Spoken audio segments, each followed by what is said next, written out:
Peak One Sports. All right. What is up, everybody, and welcome to this week's episode of the Sports Page. I am Dan Boyer, aka Neon Super Shrimp, and Ashton coming to us from a local hotel room. How you doing, buddy? How's your week been? Oh, pretty good. Not quite local. Local to somebody, I guess, in Houston. Yeah. Oh, you're over in Houston. Okay. Yeah, Oh, I'm that's in funny. Houston, That's where Ross is actually right now. Oh, fun. I talked to him the other day. We're supposed to link up. I told him we got to get together sometime soon. I'm getting ready to go to Michigan. Yeah. And I guess he's in Houston until Friday, so we're gonna try and link up over the next week, and I'm gonna show him how to do some of the fancy stuff so we can get that Roscoe Fantasy Football show coming. Hopefully, help everybody out with their fantasy football waiver wire acquisitions and some of that draft day information and whatnot. I'm super pumped for football, by the way. Training camps have finally started. Yep. Oh man, I'm so pumped. Cowboys reported today, and we'll get into that a little bit too. But we'll shout out first one of our partners here. I'm drinking my W. I know you're not here at home, but drinking my W here. If you're looking for a superior energy drink to replace your inferior caffeinated beverages, W contains zero maltodextrin, zero fillers, zero artificial colors or dyes, and zero proprietary blends. Coffee fruit extract's the star of this beverage, helping you focus and energize without jitters or crash. Use promo code PEAK1 for 10% off your order today. I'm still using this blue one. I need to order a new one because I really want to get that Galaxy Grenade again. That was probably my favorite flavor. Yeah, I'm packing light. I at least got my mic and my headphones and using my this laptop. I didn't bring any W stuff though, but I am drinking water. So what are you gonna do? You know? Yeah. Well, we appreciate you packing light to join us for the Sports Page this week. Hopefully Chris will be joining us shortly. I haven't necessarily heard from him too recently, but hopefully he'll be here. We love it when Chris joins us. I guess first thing, we'll just kind of jump into the Rangers. They're actually in the middle of a bit of a win streak right now, 3 in a row now, I believe. Mm-hmm. One-run games and against the White Sox, but I mean, still. Yeah. Rangers down 2-1 right now in the bottom of the third, 2 outs. But yeah, hopefully they can kind of keep that going. Rangers, I have 48 and 52, but I think it's 49 and 52 now after last night's win. So they're doing all right. I had read Scherzer is actually planned to pitch for tomorrow, but news is that he's on a day-to-day after his last terrible outing against the Orioles. He had two innings pitched, 5 hits, 4 runs, 2 walks, and a strikeout. Complaining of arm fatigue, so Bochy had said he was day-to-day, but he is slotted to start tomorrow. So hopefully it'd be cool to have Scherzer kind of go in there and get the sweep for us. I mean, it's good that he's slated for another start.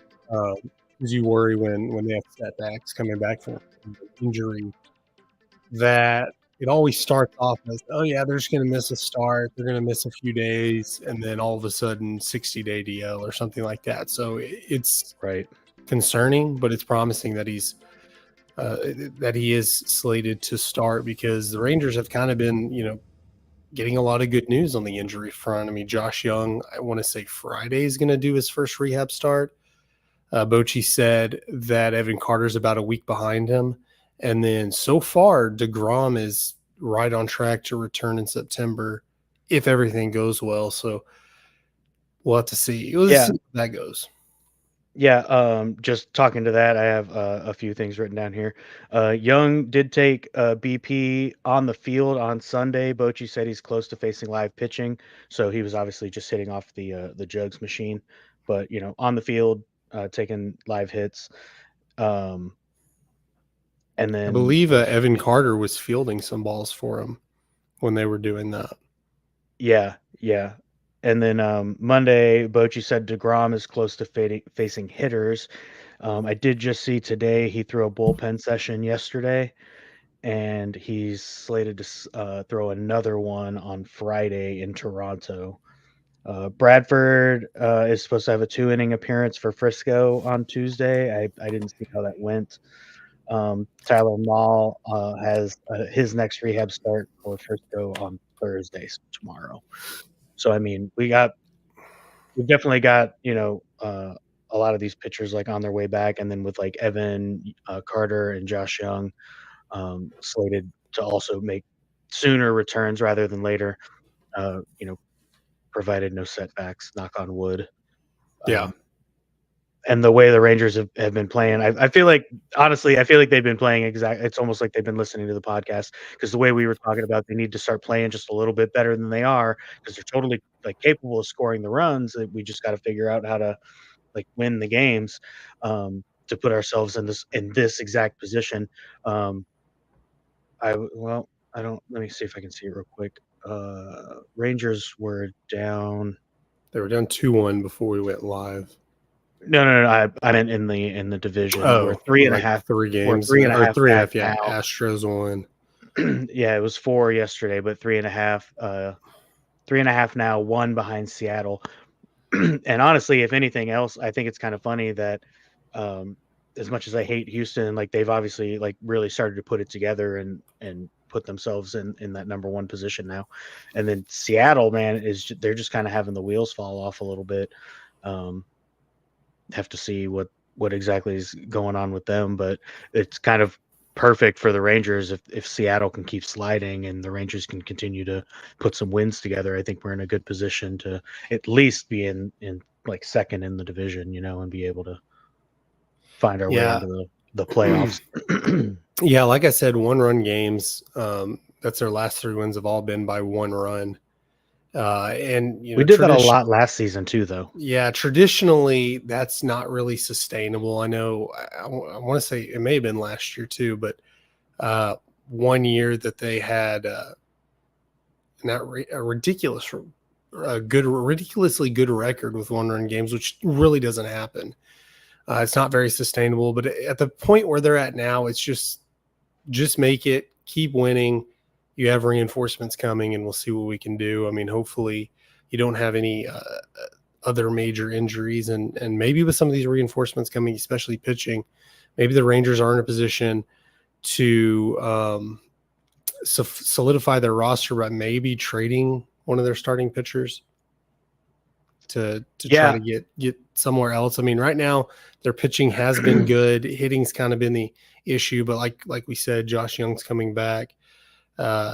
And hopefully he's kind of the thing that helps Adolis Garcia kind of get back in the groove, because him and Adolis and Josh Young are kind of pretty good friends on the team.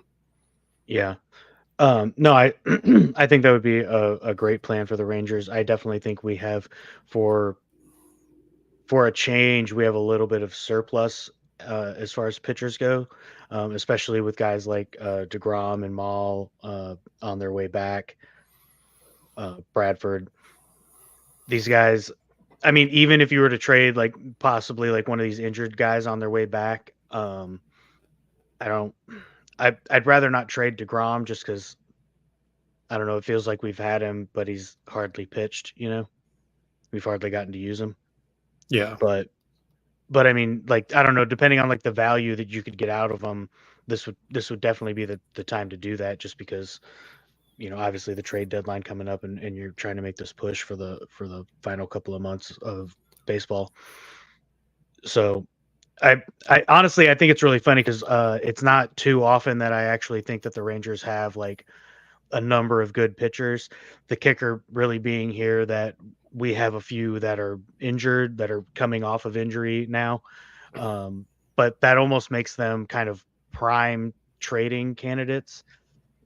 Just because, you find that team that does need like that reliever that's willing to, I mean, I'm sure we probably prefer, I don't know, some kind of outfielder or something like that to help fill in a little bit for the Rangers. But almost anybody with a hot bat, I would argue, would be kind of worthwhile to trade for, just to kind of give you that push. So it'll be interesting. I think the trade deadline's like just a week away or something. So I mean, it's close. So I'm sure there will be some moves. Especially there's always like a number of moves, a handful of moves that happen like in the final hours of trade day. So or of the trade deadline. Um, yeah, Rangers keep it up. I think we got a good shot here, especially if Seattle's going to keep sliding like they are. If we can, and I feel like we were even saying it before, we don't necessarily have to go through and like sweep every team that we're playing against.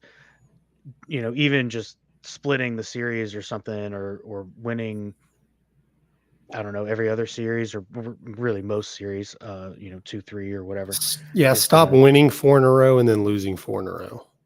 right. It's like That's don't take the steps worst back part. that you're taking. Like it's fine. Like take 2 out of 3 here. Take, maybe sweep here. Like they're playing the White Sox, and yeah, the White Sox are the worst team in baseball, and this is what they're supposed to be. They actually should be winning by more, but taking 3 out of 4 of this series is kind of what you're supposed to do. And then looking forward, just start chipping away at it. Yeah, still 2-1 in the fourth. Eovaldi still pitching, I think. Yeah, Eovaldi and Flexen still in there.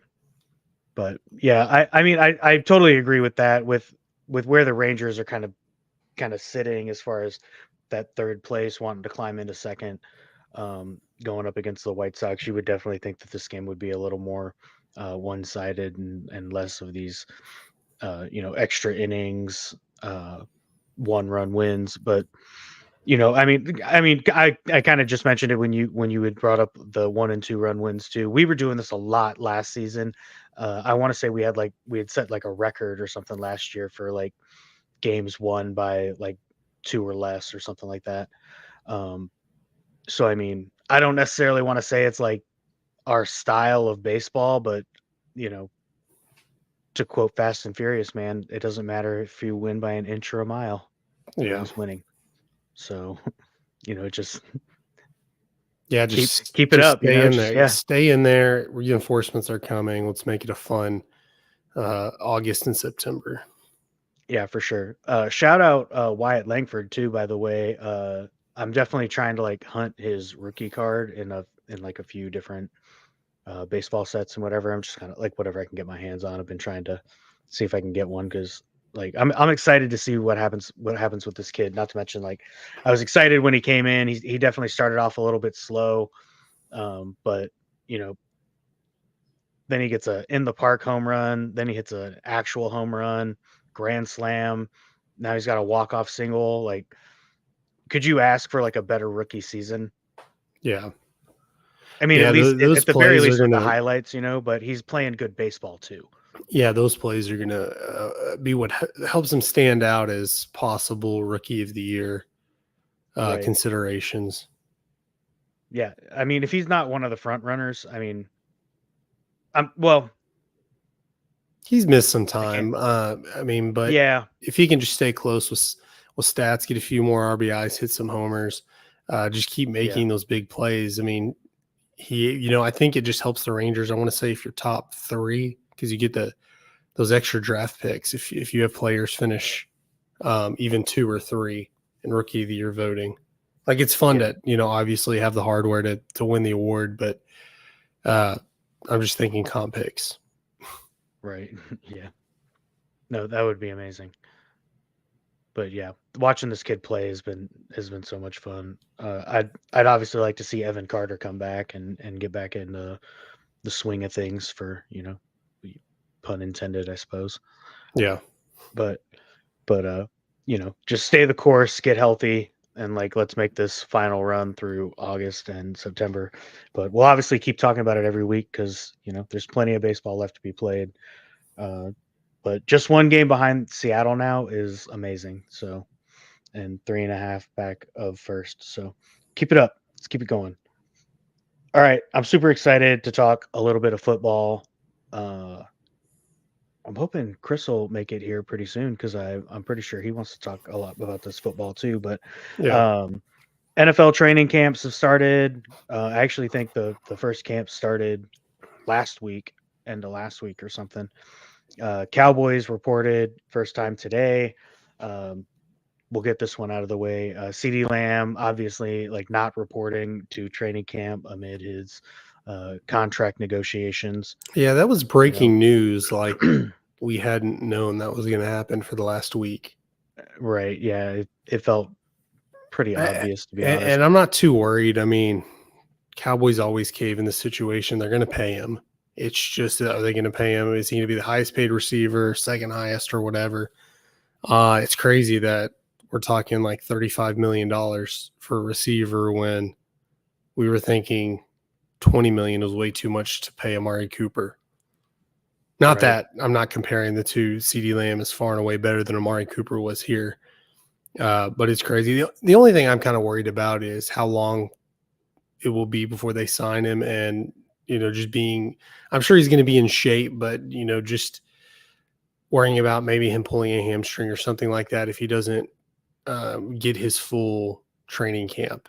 And, I know he has trainers and he's working out on his own and everything, and that's great. But, we saw what happened when Zeke held out and he was a little bit behind, and it took him a couple of games to get back in shape. And I assume CeeDee Lamb is going to be in a better situation than that. But I don't think he's going to miss very much time. He's, they're going to get the deal done. I mean, I certainly hope so. One of the conversations I kind of want to have, we'll wait a little longer and see if Chris makes it. But like, I agree. CeeDee Lamb, like he deserves to be paid of all the player contracts that the Cowboys are dealing with right now, or the three main ones anyway. I think this guy's probably top of the list that deserves to get paid.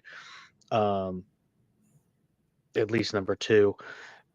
And I'm with you. I really just hope that the Cowboys aren't going to drag their feet about this and wait until just before week one or even week one of the season to finalize his deal. Just because I agree with you in the sense that, like, when it happened with Zeke, he did it, and it didn't necessarily seem like he was like super out of shape or anything, but it did seem like he came off the couch a little bit, like he had a few extra pounds on him. He wasn't as prepared as I would have liked to have seen him. And they didn't use him as much in the first couple of games. Right. And if he would have had like more, springtime preseason reps and everything, I can't help but feel like he would have been more prepared and ready to carry a bigger load in those first weeks. But so, I think and hope the same thing for CeeDee Lamb. At the same time, too, CeeDee Lamb is insane. I'm gonna see if I can pull it up real quick, but I was looking at some of last year's stats for fantasy football purposes, and CeeDee Lamb was like far and away the number one guy. Let's see. CeeDee Lamb had 181 targets. The next most targets was 171. So, I mean, he had 10 more targets than the next guy, and he had like 20 more receptions, 135 receptions. So, I mean, he's a huge part of this Cowboys offense. I have no doubt that he'll get paid and he'll get his contract. I think he deserves it more than Dak Prescott, which will, I mean, honestly, we'll just start talking about it now since we're kind of on it. The obvious three big players under contract negotiations or really in their last year, their current contracts: Micah Parsons, CeeDee Lamb, Dak Prescott.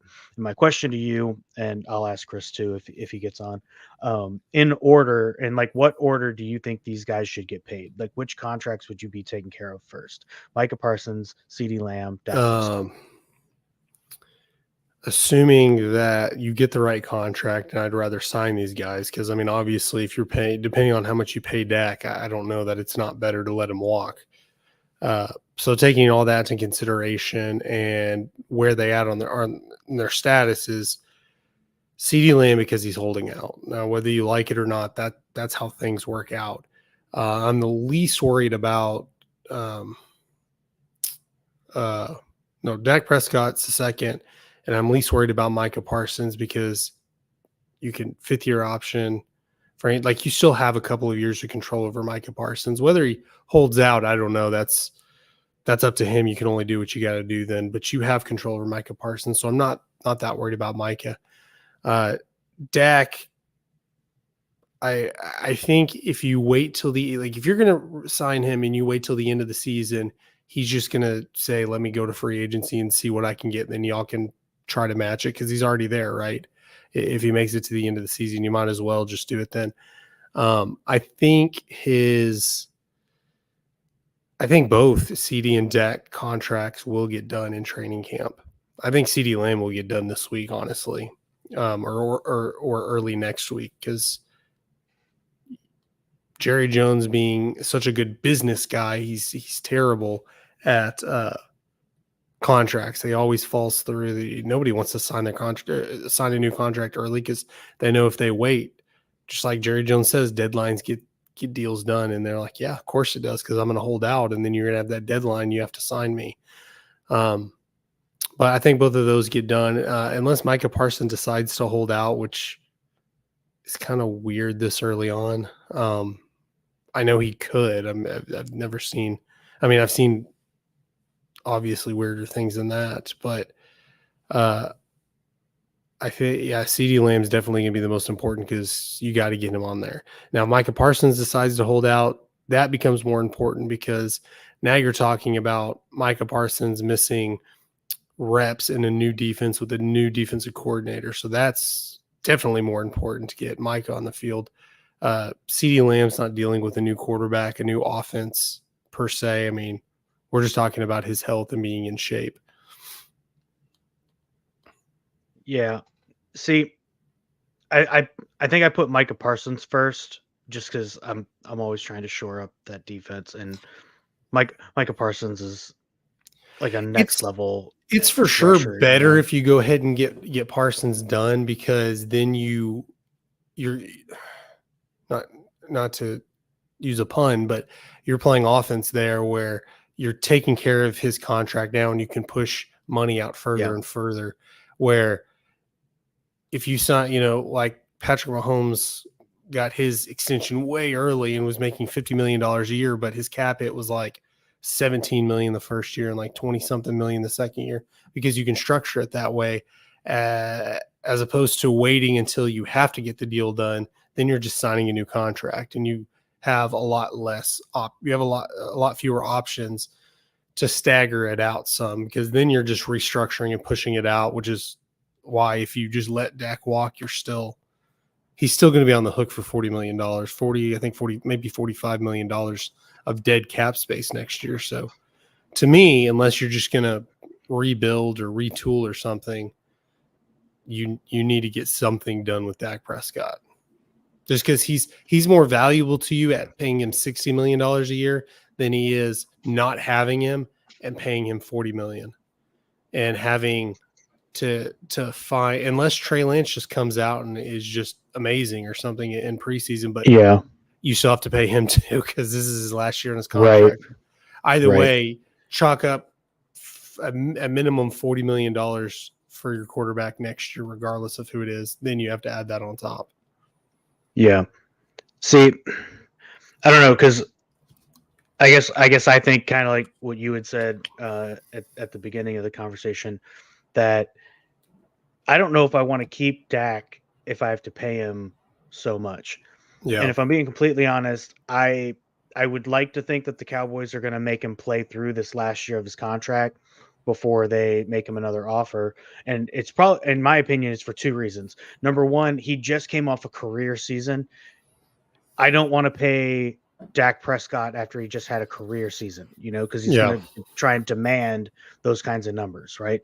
Yeah, the chances of him having another career season are lower. Right. And if he does, you have a good season. Even better, right?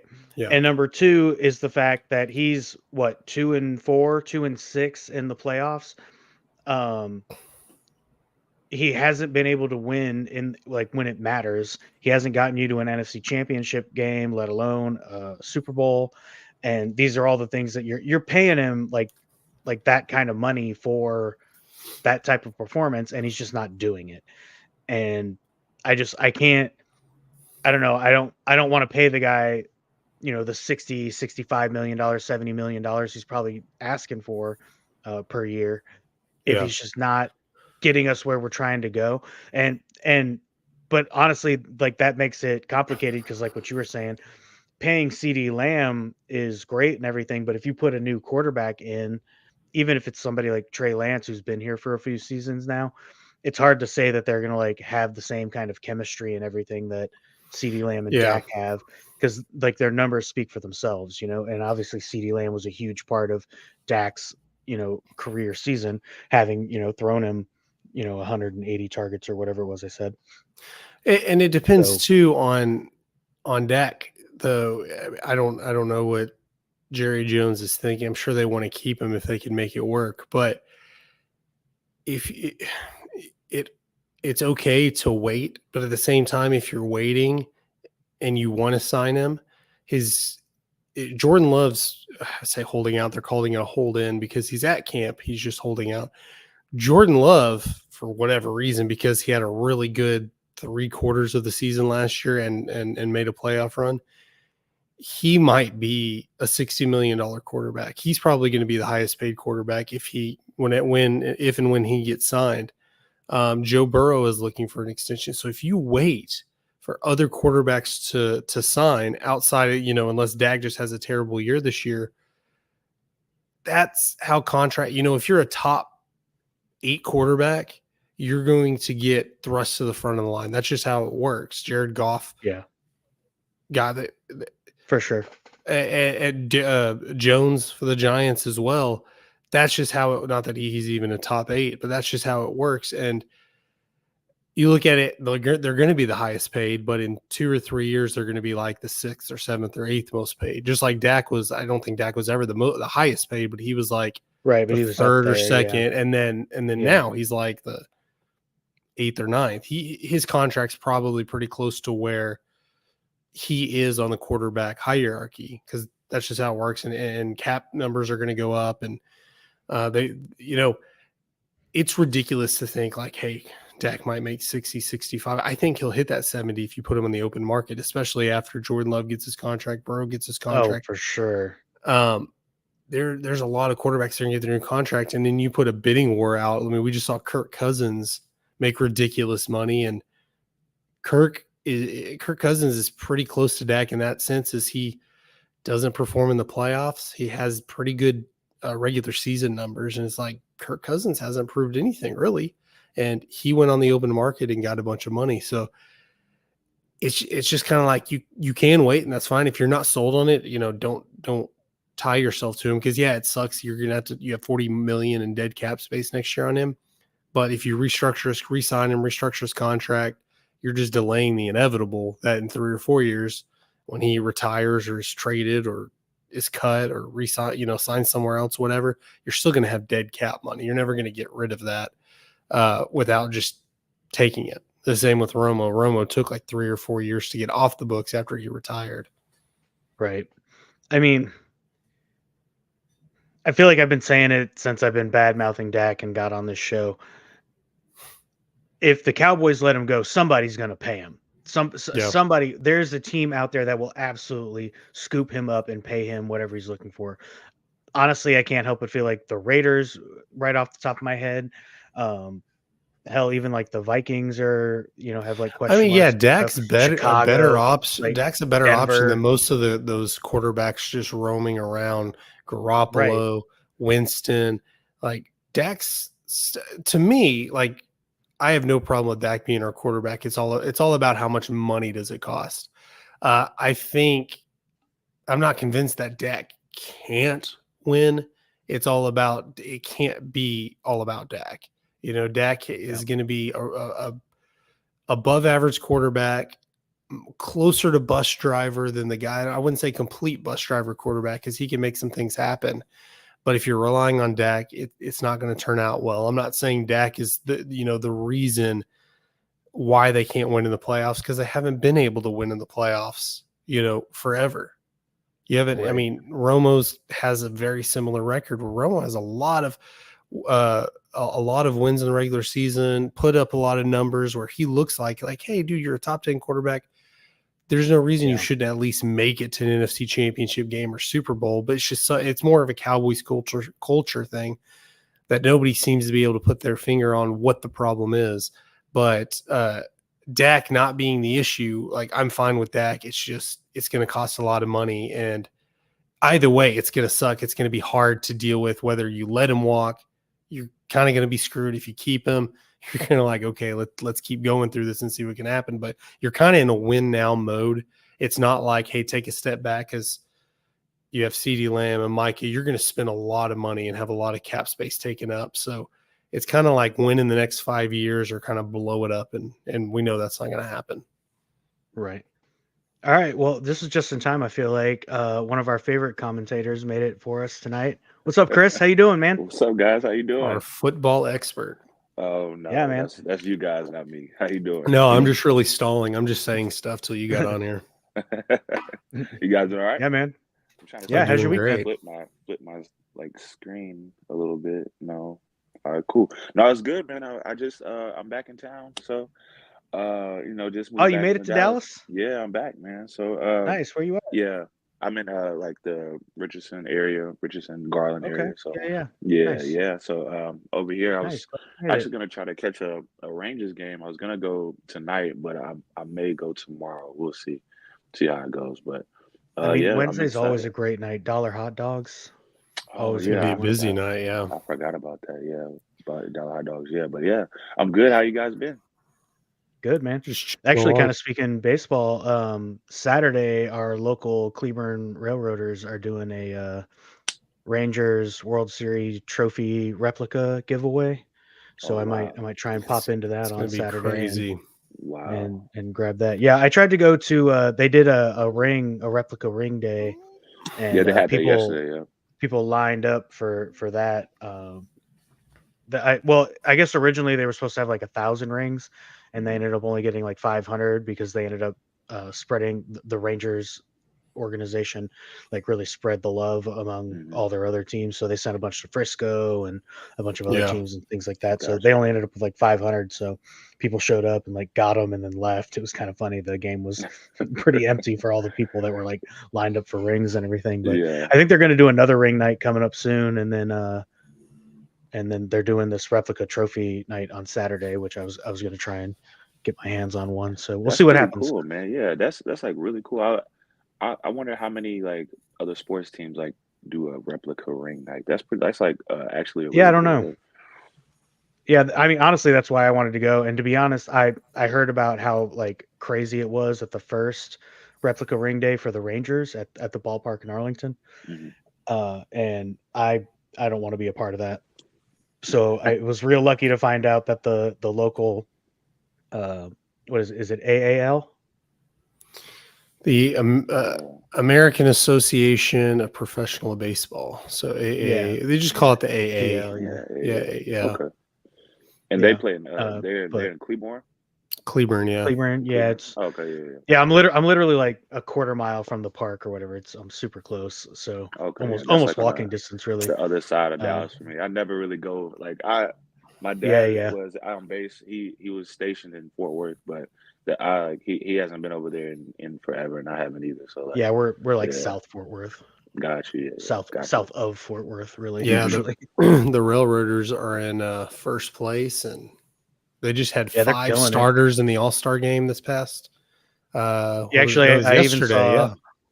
An Army buddy of mine went to the home run derby, I guess, with his son. It was out there at the Kansas Monarchs ballpark. Yeah.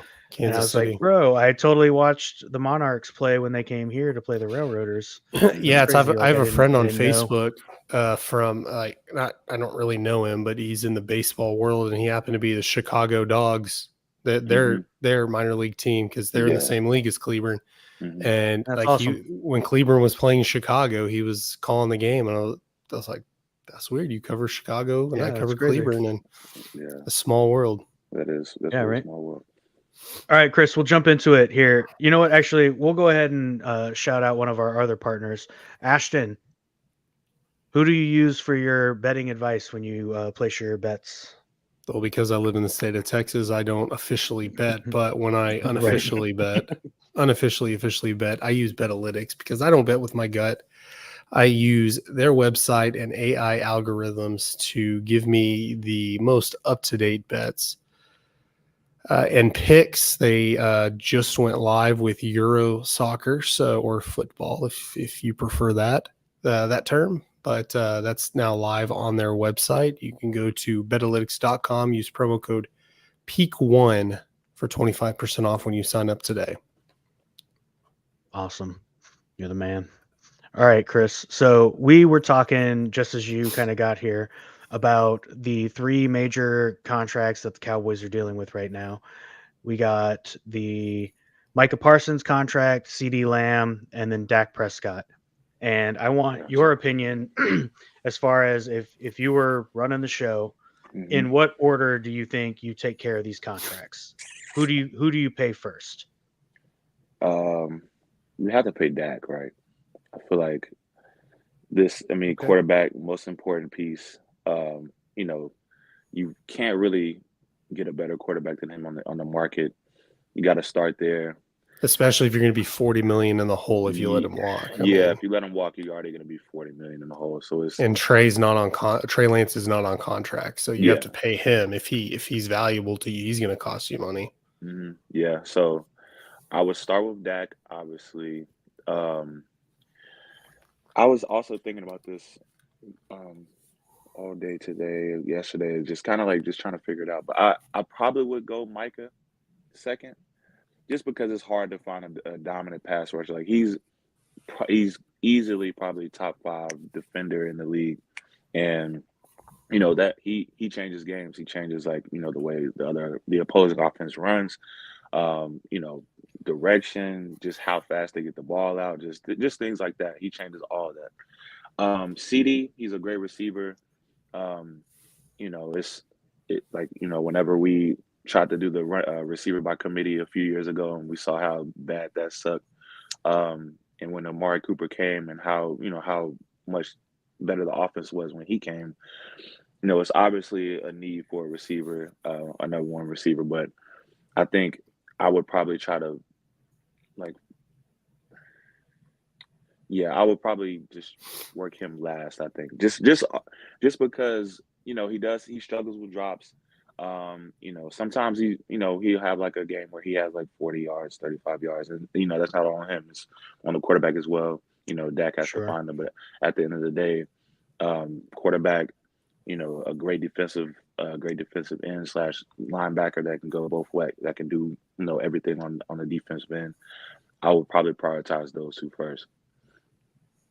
Man, I'm not gonna lie. I love how this went, and I'm glad I brought this up, because I think between the 3 of us, we rank these differently. Oh, we did. Yeah. I think Ashton said CeeDee, then Dak, then Micah. Well, CeeDee only because he's holding out, and I think it's important to get him, whether you like it or not. You're right. That's how holdout. But in general, I think Micah would be number 1, because if you look at long term, who's closer to being in the Hall of Fame? It's not going to be Dak. CeeDee Lamb, we'll see. He's had pretty. I mean, he's on that track, but he's only had like 1 really great year. Yeah. And Micah's had, he's the fastest D end to do this or that. So I mean, he's on track to be in the Hall of Fame. Point. Yeah, he's definitely on par. Probably defensive player of the year within the next 2 years. CeeDee, he I'm not gonna say he started slow. He just right now he's on pace to be like an all-pro receiver. Just not really a Hall of Famer. I just think Dak just you got to prioritize quarterback at this point, because if you throw Trey Lance out there, we go Cooper Rush or something, whoever. It's just I don't know. I just really don't see them succeeding in the future. But and what was your order? What was it? I had Micah, CeeDee, and then Dak last. Gotcha. Just because I've been saying for a long time, I don't think Dak is worth the price we've been paying him, and he just hasn't lived up to what we've been paying him to do, basically, with his 2-4, 2-6. I think it's 2-6 playoff record. It just I don't know. I would and then on top of that, my big thing that I was also saying was Dak just came off of a career season. I don't want to pay any player like Dak career numbers in a contract when I'm not convinced he's going to do it again, for one, and for two, because he's not winning me the playoff games, hasn't even taken me to an NFC championship game, let alone a Super Bowl. I'm willing to let him ride out this last year of his contract. But Ashton had a lot of really good points where he was basically saying that, like, somebody will pay him, and the fear of like losing Dak to replace him with Trey Lance, or having to draft somebody, or hunt somebody down out of the league is frightening, and especially when you're talking about renewing a contract for CeeDee Lamb. Obviously, putting in like Trey Lance for CeeDee Lamb, I'm not saying it's going to be bad, but they may or may not have the same kind of chemistry that Dak has with CD. They may, Lamb may just have a different playing style that may not, mesh as well with CeeDee Lamb or whatever, for whatever reason. So, kind of signing CD and signing Dak feels like it goes hand in hand, like they're almost handcuffed a little bit. If you sign one, you definitely want to sign the other. But I can't imagine giving up Micah Parsons. He's arguably the best edge rusher, fastest edge rusher in the league. So I mean, I can't imagine giving him up. He makes sure your defense. He puts our defense on another level. Yeah, that's true. And losing him, we kind of lose a gear.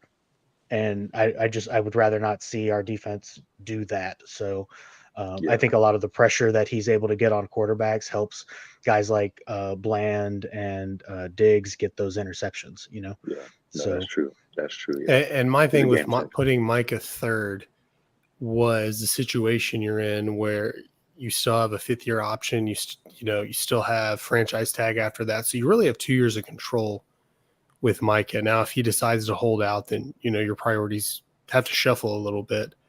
But also with Dak, I had mentioned that it's really a very bad situation when you're not sure if he's the guy, because now you can wait.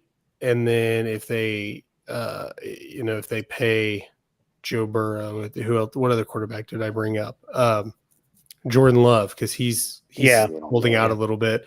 If they pay those two guys who will get paid more than Dak's making now, his numbers are just going to go up from there. So that's the thing. If you're not sure, don't go out and tie yourself down longer. My thing is you're going to be screwed no matter what. If you eventually, like, it's either going to be next year because you have to pay $40 million in dead cap, or in 4 or 5 years because you just kind of waited longer to rip the Band-Aid off. But I feel like you're in a win now mode, and to me, I'm with you, Chris. I don't think you can find another quarterback in the next couple of years with the team you have with CeeDee Lamb, with Micah Parsons, that it's going to suck either way. Let it suck when you're rebuilding anyways, which I don't know. That's the problem with the Cowboys. They're never rebuilding. So they're always, you're kind of stuck in this, you just kind of luck out with Romo and Dak that they're above average quarterbacks. Mm-hmm. And you're able to make it out there, but you're not drafting quarterbacks in the top 10 and taking those risks to find a franchise quarterback.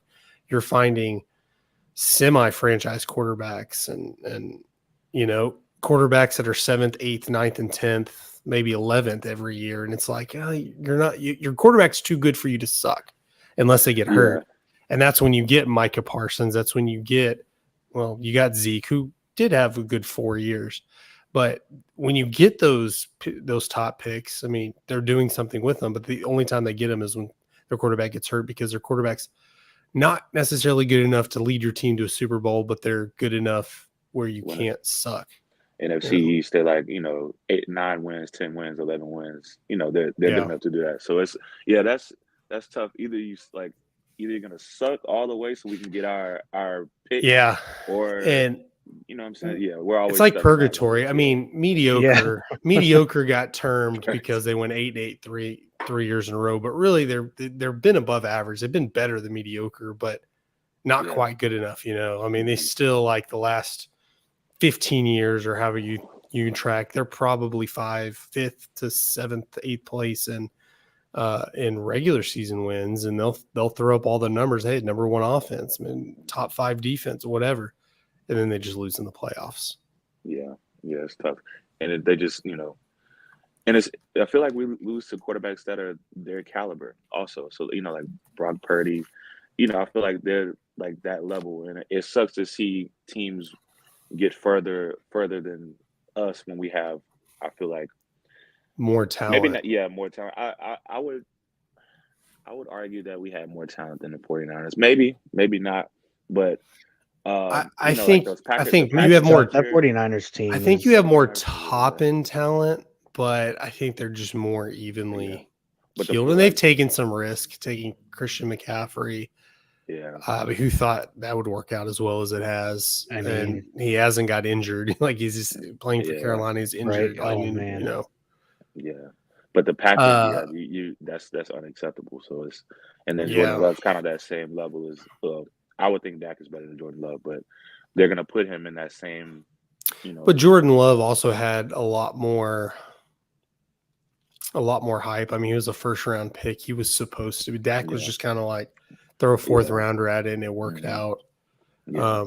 So Jordan Love should be better than Dak. I mean, Right now, a late first round pick should always be better than a fourth round pick, by default. But I mean, you luck out, and part of me is, I mean, honestly, I think they probably would have had a better chance of going to Super Bowl in 2016 if Romo would have played.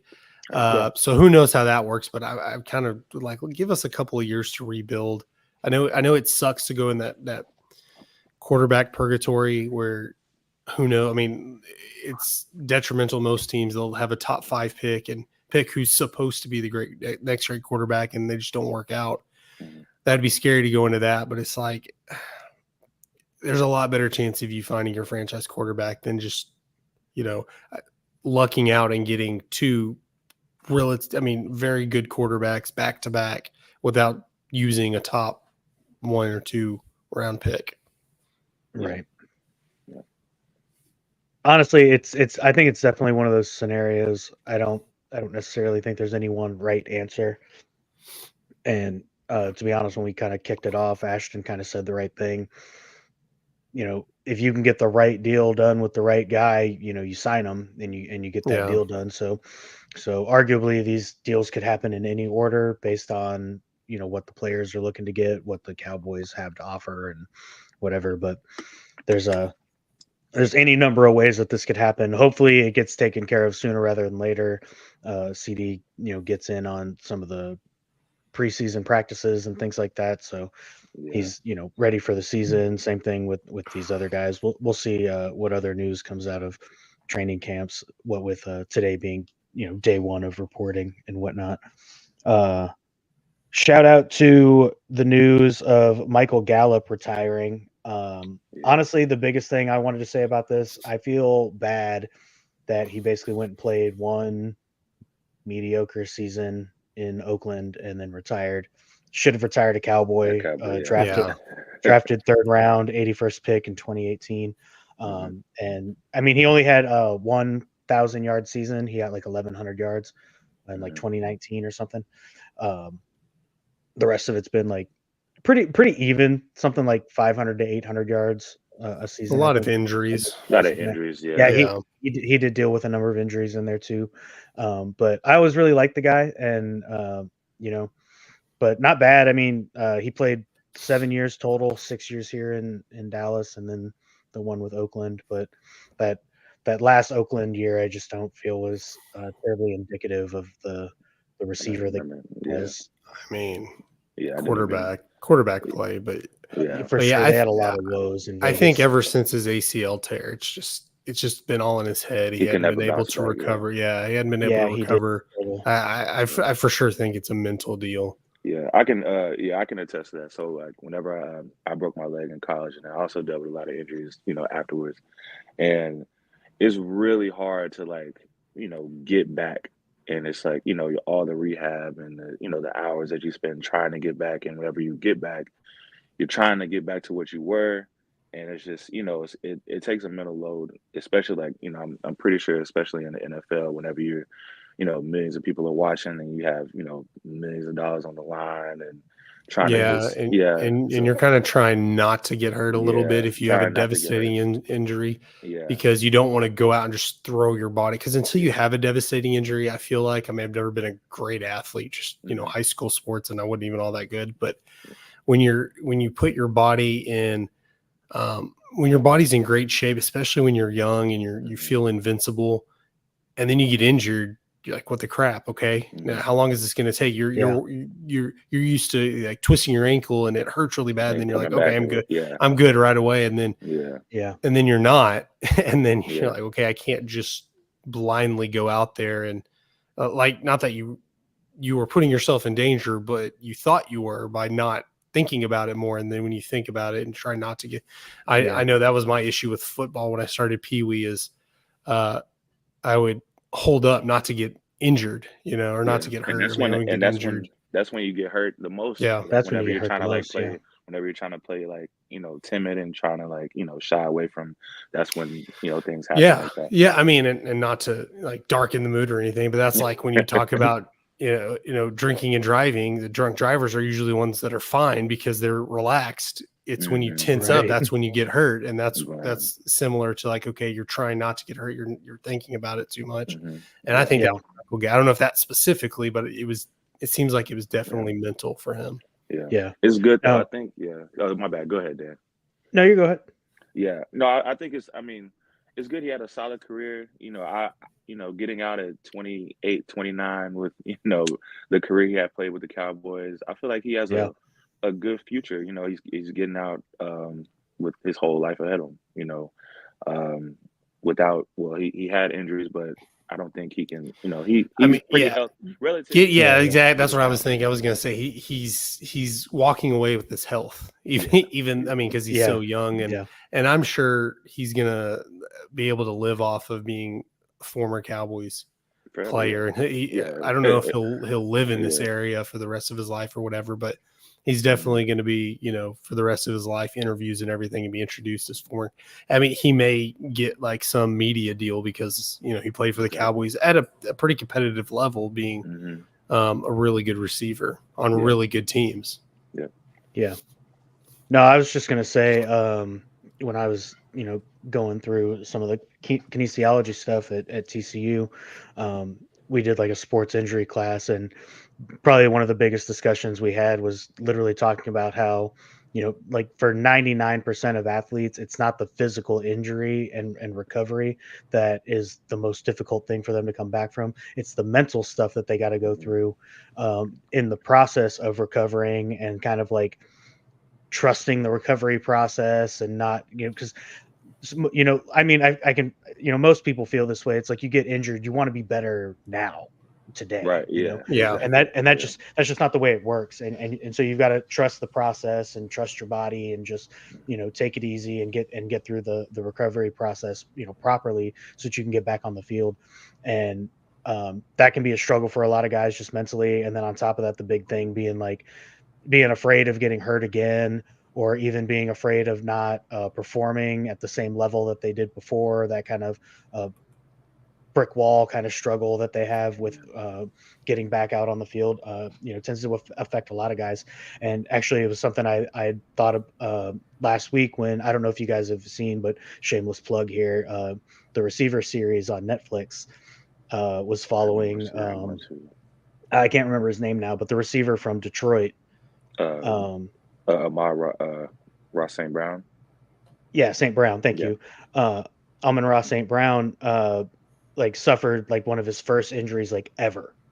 And they were, talking to him about it and everything. And he was literally the first time he mentioned, they were like, so this is what, your first time being injured since what, like college? And he's like, ever. Like, he's never been injured. And I was like, man, how he responds to this mentally will like show worlds of the kind of athlete that he is at this level and everything. And the fact that he actually ended up just playing through his injuries and everything, I think speaks a lot for the guy. We'll see how he ends up coming out this season after, some recovery and things like that happen. But the fact that he was, tough enough to just play through it and everything, I think speaks a lot to his mental capabilities of being able to keep playing. But it's kind of crazy to me, just kind of going over that, like how the mental aspect of getting over an injury for like athletes at that level is actually the biggest hurdle that most of them face. So the fact that Gallup was able to have some of these injuries and bounce back and still pretty consistently contribute to the Cowboys and even the Raiders last year, I think speaks a lot for him and his recovery and everything. So shout out Michael Gallup. We will miss you. What do you got, Ashton? I was going to say, before we move on for Michael Gallup, y'all can correct me if I'm wrong. Maybe I need to fact check this, but I just thought about it because Gallup was drafted when the Cowboys hosted the draft. That was also the draft they took Leighton Vander Esch in the first round. So two really good players. Their careers ended way too early. So maybe keep an eye on who else the Cowboys drafted that if they still have those players. I don't know. Maybe that conspiracy theory, maybe that was a cursed draft. I don't know. Man, maybe. It looked like a really good draft. To look into that a little bit. It really looked like a good draft grade for the Cowboys, and then all of a sudden, because Vander Esch was like, I was thinking Hall of Fame.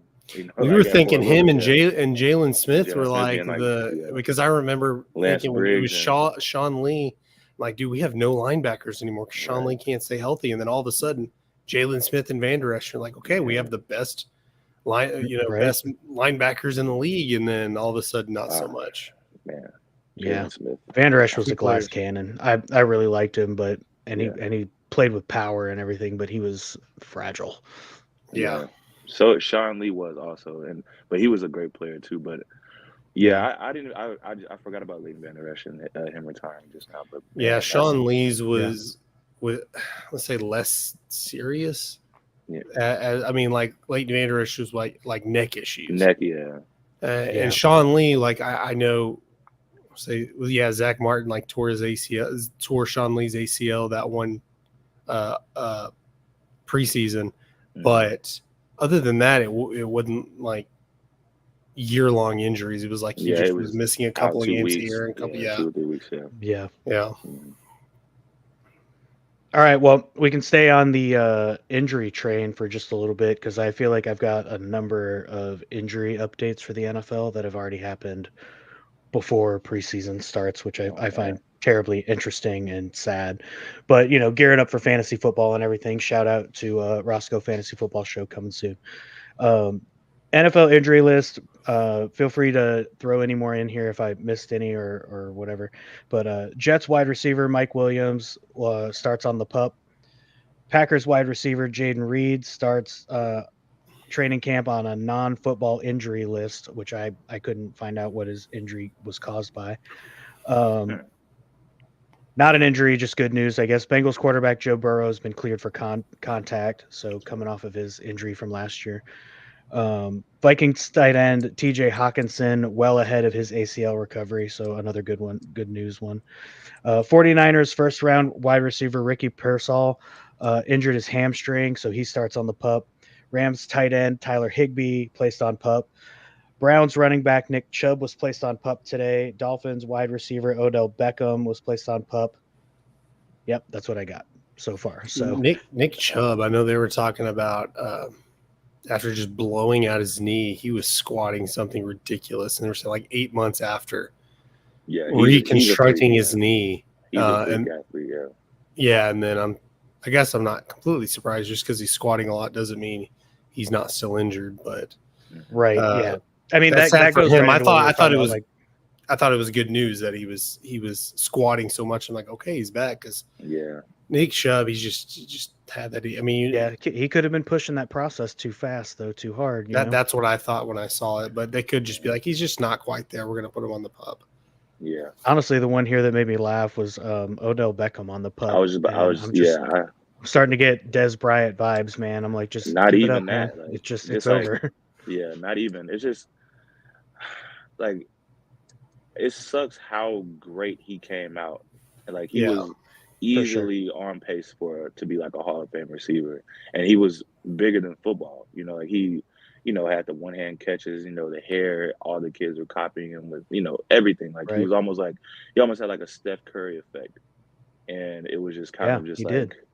It was just like, injuries just just killed him. He never bounced back after that first ACL injury, and he's still a good receiver, but he just never became that superstar that he once was. Yeah. Yeah, he I don't know. I totally agree. I don't necessarily. I think really the big issue was obviously it wasn't the first ACL tear; it was the second. Just because they were so close to each other, and it takes you out for so long. And I mean, I've said this for a long time too, especially like once we got into like the early 2000s and kind of ACL, those ligament surgeries and stuff, those injuries weren't the death sentence that they used to be. I mean, there was obviously like a time through like the 80s and 90s, it was like, oh, somebody tore their ACL, that guy's like never playing football again. You know what I mean? Yeah. And now that's just not the case. Now it's like, oh, they can be back in like 9 months, in less than a year. And depending on where it kind of happens and everything in the season, they can make it back for the next season. And it's not the death sentence that it used to be. But obviously going out there and getting like a second one. Was it same knee too? Or I think it was. And the big issue here too is that I know like it's wide known throughout the league that like he has like no cartilage left in his knee. Like he shouldn't be running. But he's played through that pain in a couple of seasons, I guess. And like that's admirable. The guy's got guts, he's got heart, and he's obviously, athletic and talented and everything. Yeah. But it does in fact like affect you, especially if we're talking about playing over like an entire NFL season. And I'm just not sure that anybody really wants to like pay him a contract for an entire season when you just kind of know you're not going to get a full season out of the guy. Yeah. And just knowing that he's probably at best going to give you half the games just based on like the condition of his knee and everything. And while that addition may be like valuable, is it worth the price tag that you're going to have to pay him for it? And so like, I agree. He had such an effect in those first few years that he was in the league and when he was healthy and everything. I'll never forget that grab, that one-handed grab he had against us here in Dallas, because it was insane.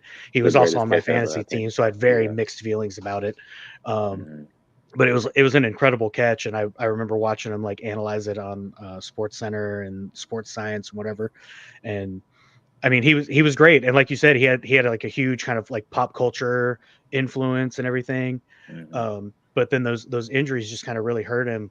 And the crazy thing is that like he's never necessarily like done anything else to like hurt his reputation in any way. And he's continued to try to like contribute to teams in whatever way they'll let him. He definitely hasn't been like an Antonio Brown or anything like that. He's been. I think real he tried to get off the field. They tried to paint him like that at the beginning. He was throwing like temper tantrums, with the field goal net and everything. Yeah, I remember that when he proposed to it. He made it a big bit to apologize. And that's probably the only thing. Other than that, I mean, he was just. He's just like a regular receiver, kind of, a little bit diva-ish. But he never had any off the field issues.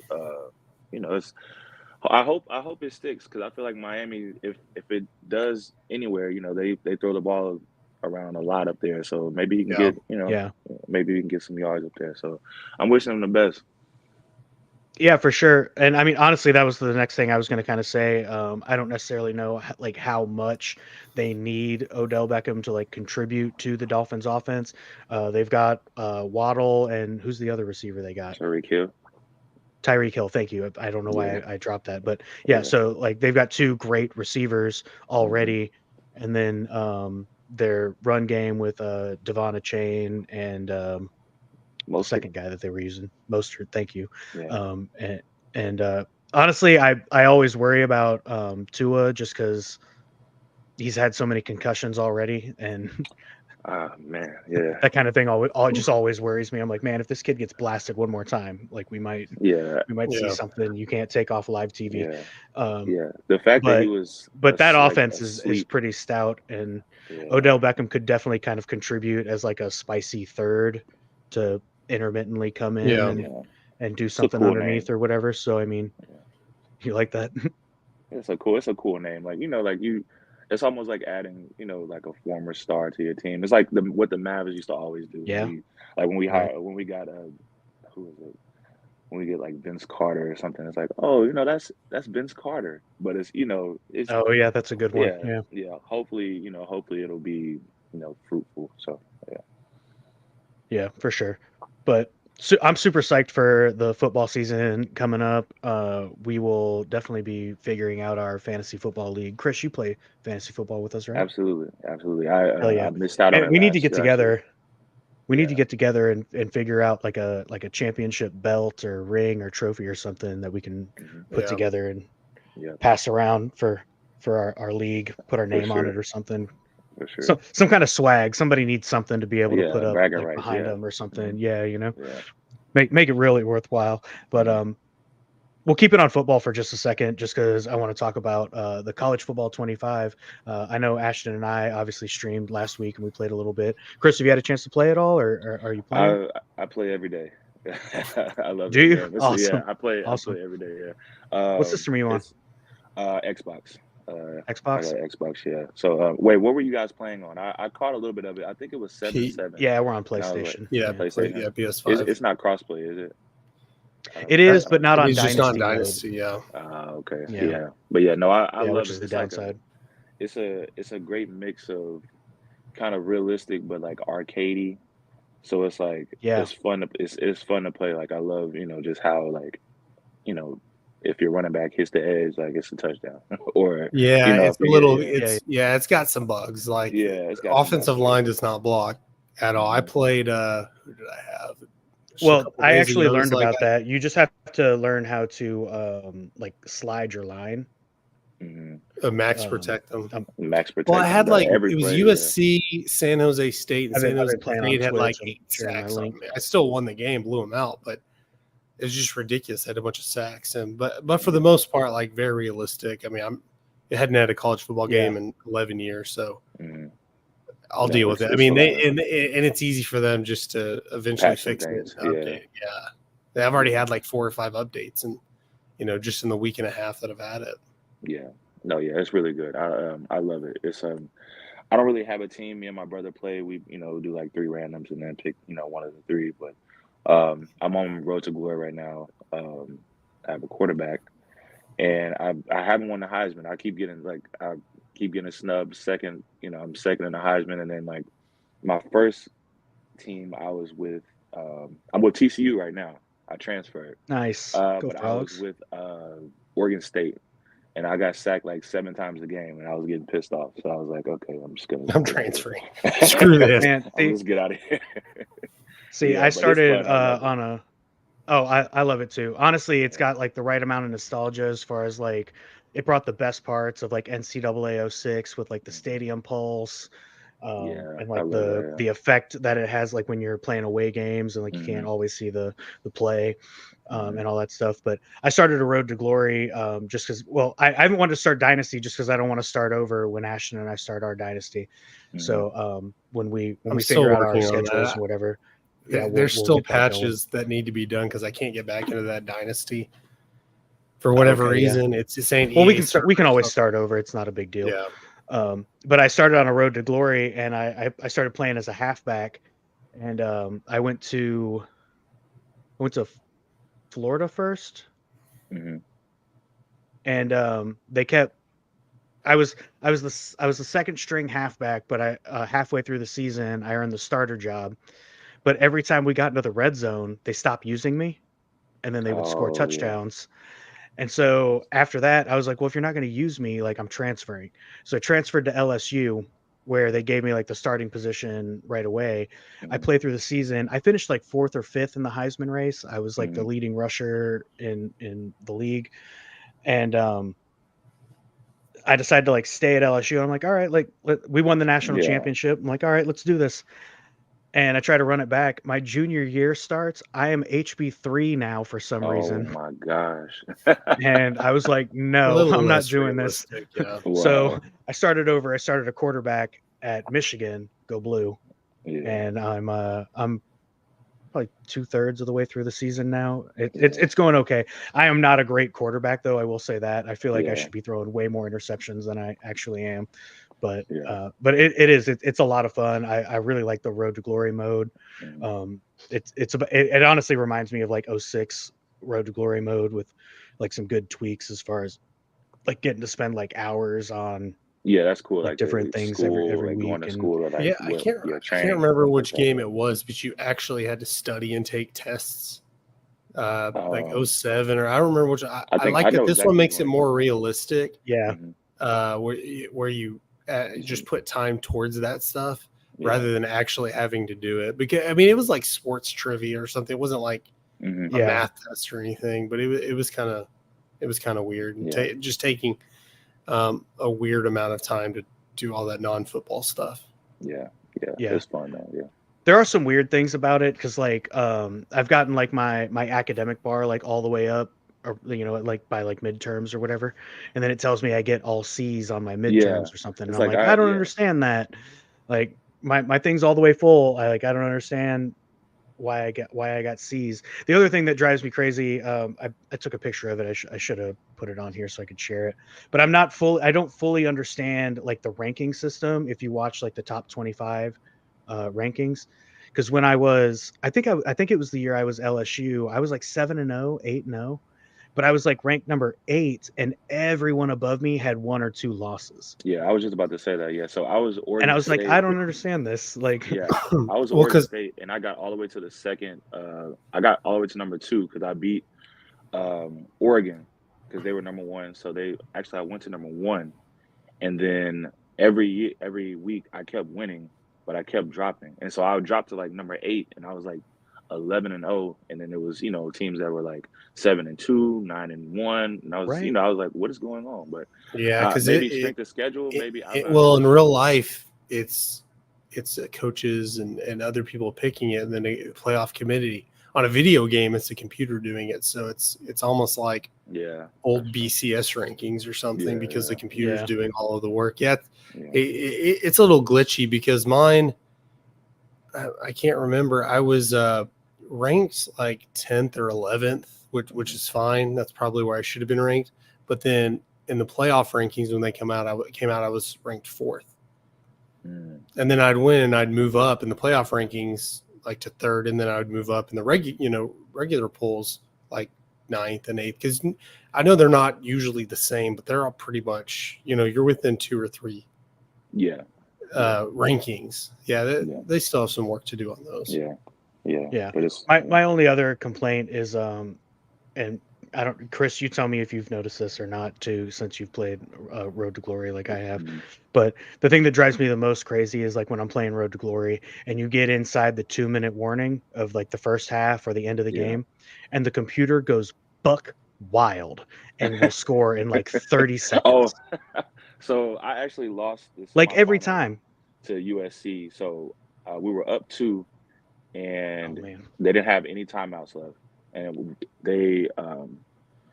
we missed our field goal, but we were up 2, and they're on their own like 10-yard line. They go all the way down there and score, kick a field goal, win the game. So like I'm like my season's over, and they always like as soon as you like continue or whatever until you play or whatever, like touchdown. So I'm like like what is going on? Like, can we get a stop, please? But that's frustrating. No, see, I was doing it the other day, and we were inside the 2-minute warning of like the first half, right? And it's like, I don't know, minute 50 or something, and I have the ball, and I end up getting like a deep 75-yard play or whatever. My receiver breaks free, scores a touchdown, and then it super sims through, and they scored a touchdown, and I got the ball back, and there was still like a minute 30 left. Minute 20. I was about to say like a minute 20. Yeah. And I was like, what happened? Like, what is going on? Like, the other thing that was driving me crazy last night when I was streaming on Twitch, and when it gets inside like the 2-minute or like real close to the end of the game, the computer was getting injured on like every single play. So I've noticed. Stop the clock. And I was like, is this computer seriously like using its own system to like cheat me out of this game? It's like I was only up by like 10 or something, and it like keeps getting these like free timeouts for the different injuries and everything. I was like, this is getting ridiculous. Oh, Chris, your mic cut out. Oh yeah, There you yeah, are. yeah, yeah. No, yeah. It's driving me crazy. It's kind of frustrating. Yeah, it's definitely frustrating. All right. We'll shout out our final partner here, the Dapper Dog Academy.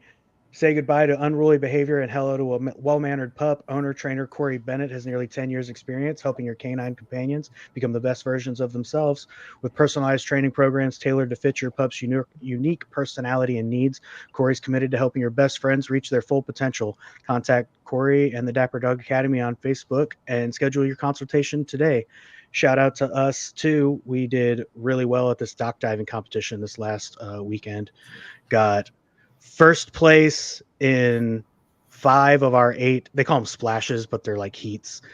So 5 of our 8 heats we won. We came in first place, and then we actually won first in our division. So took home a little cash prize and little bragging rights. We got to hang a bunch of gold medals around our dog's neck. It was an awesome day. I got like sunburnt and everything, but it was a good time, man. It was even better to win. Should have done like a Michael Phelps. Well, you can't do it because I'm thin right here, but the Michael Phelps picture where he holds all his arms out with all the hold their legs out, their paws out, and hang all the medals on there.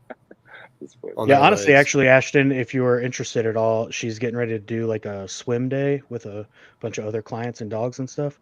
So if you wanted to reach out and get Barkley in the water a little bit, get him swimming, it's a good time, man. It's a lot of fun.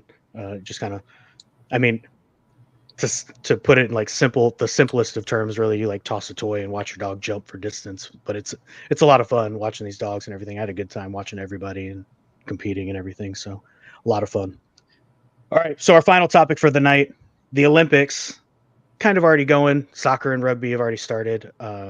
Today, I think, was the first day of it. But the opening ceremony is going to happen on Friday.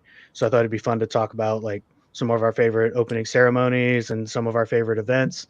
And then I've also got some names of U.S. Olympians competing in a number of different events that we can kind of talk about to shout out, keep your eyes out for and whatnot. So I heard Snoop Dogg was going to be one of the when they carrying the torch.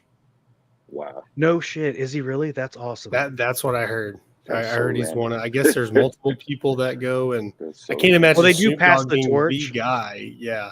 And maybe. I know a lot of times, like toward the end, like toward the very end of the race, they have like celebrities or like older Olympians and that kind of thing. And they only run like 100 meters or so before they like pass the flame.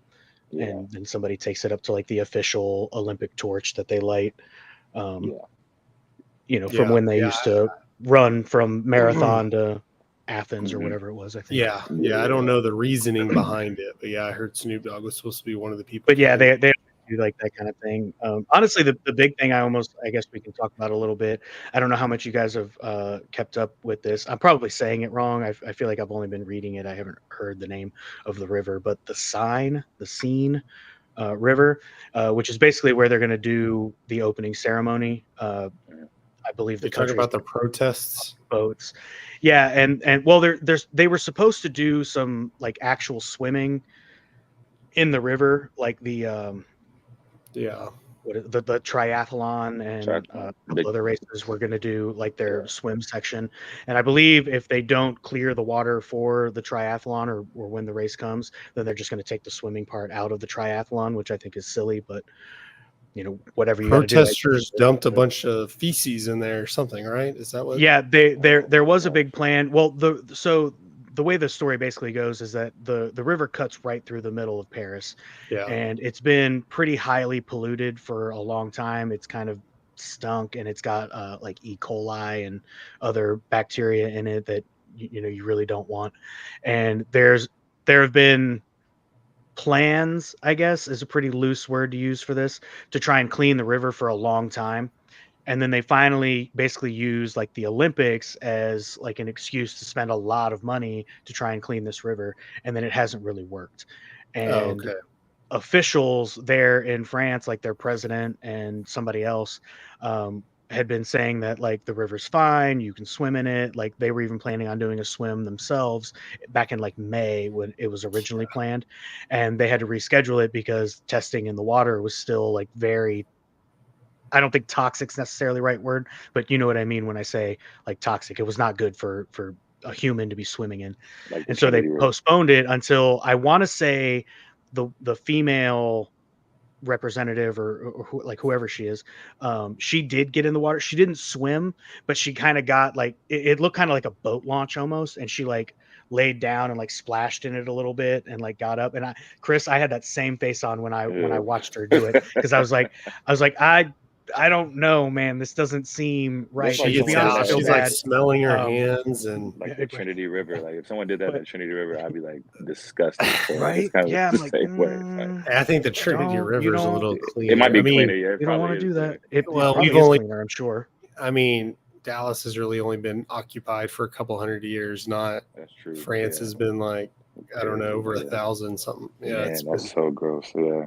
Yeah, I would just. So I guess that was a gross river, and in the history books, it was a gross river. Yeah, historically gross. And so I guess the protest was basically born of like all the money that they spent on this river, and so before the Olympics and everything, there was a protest kind of planned online on TikTok, whatever, where locals were gonna defecate in the river.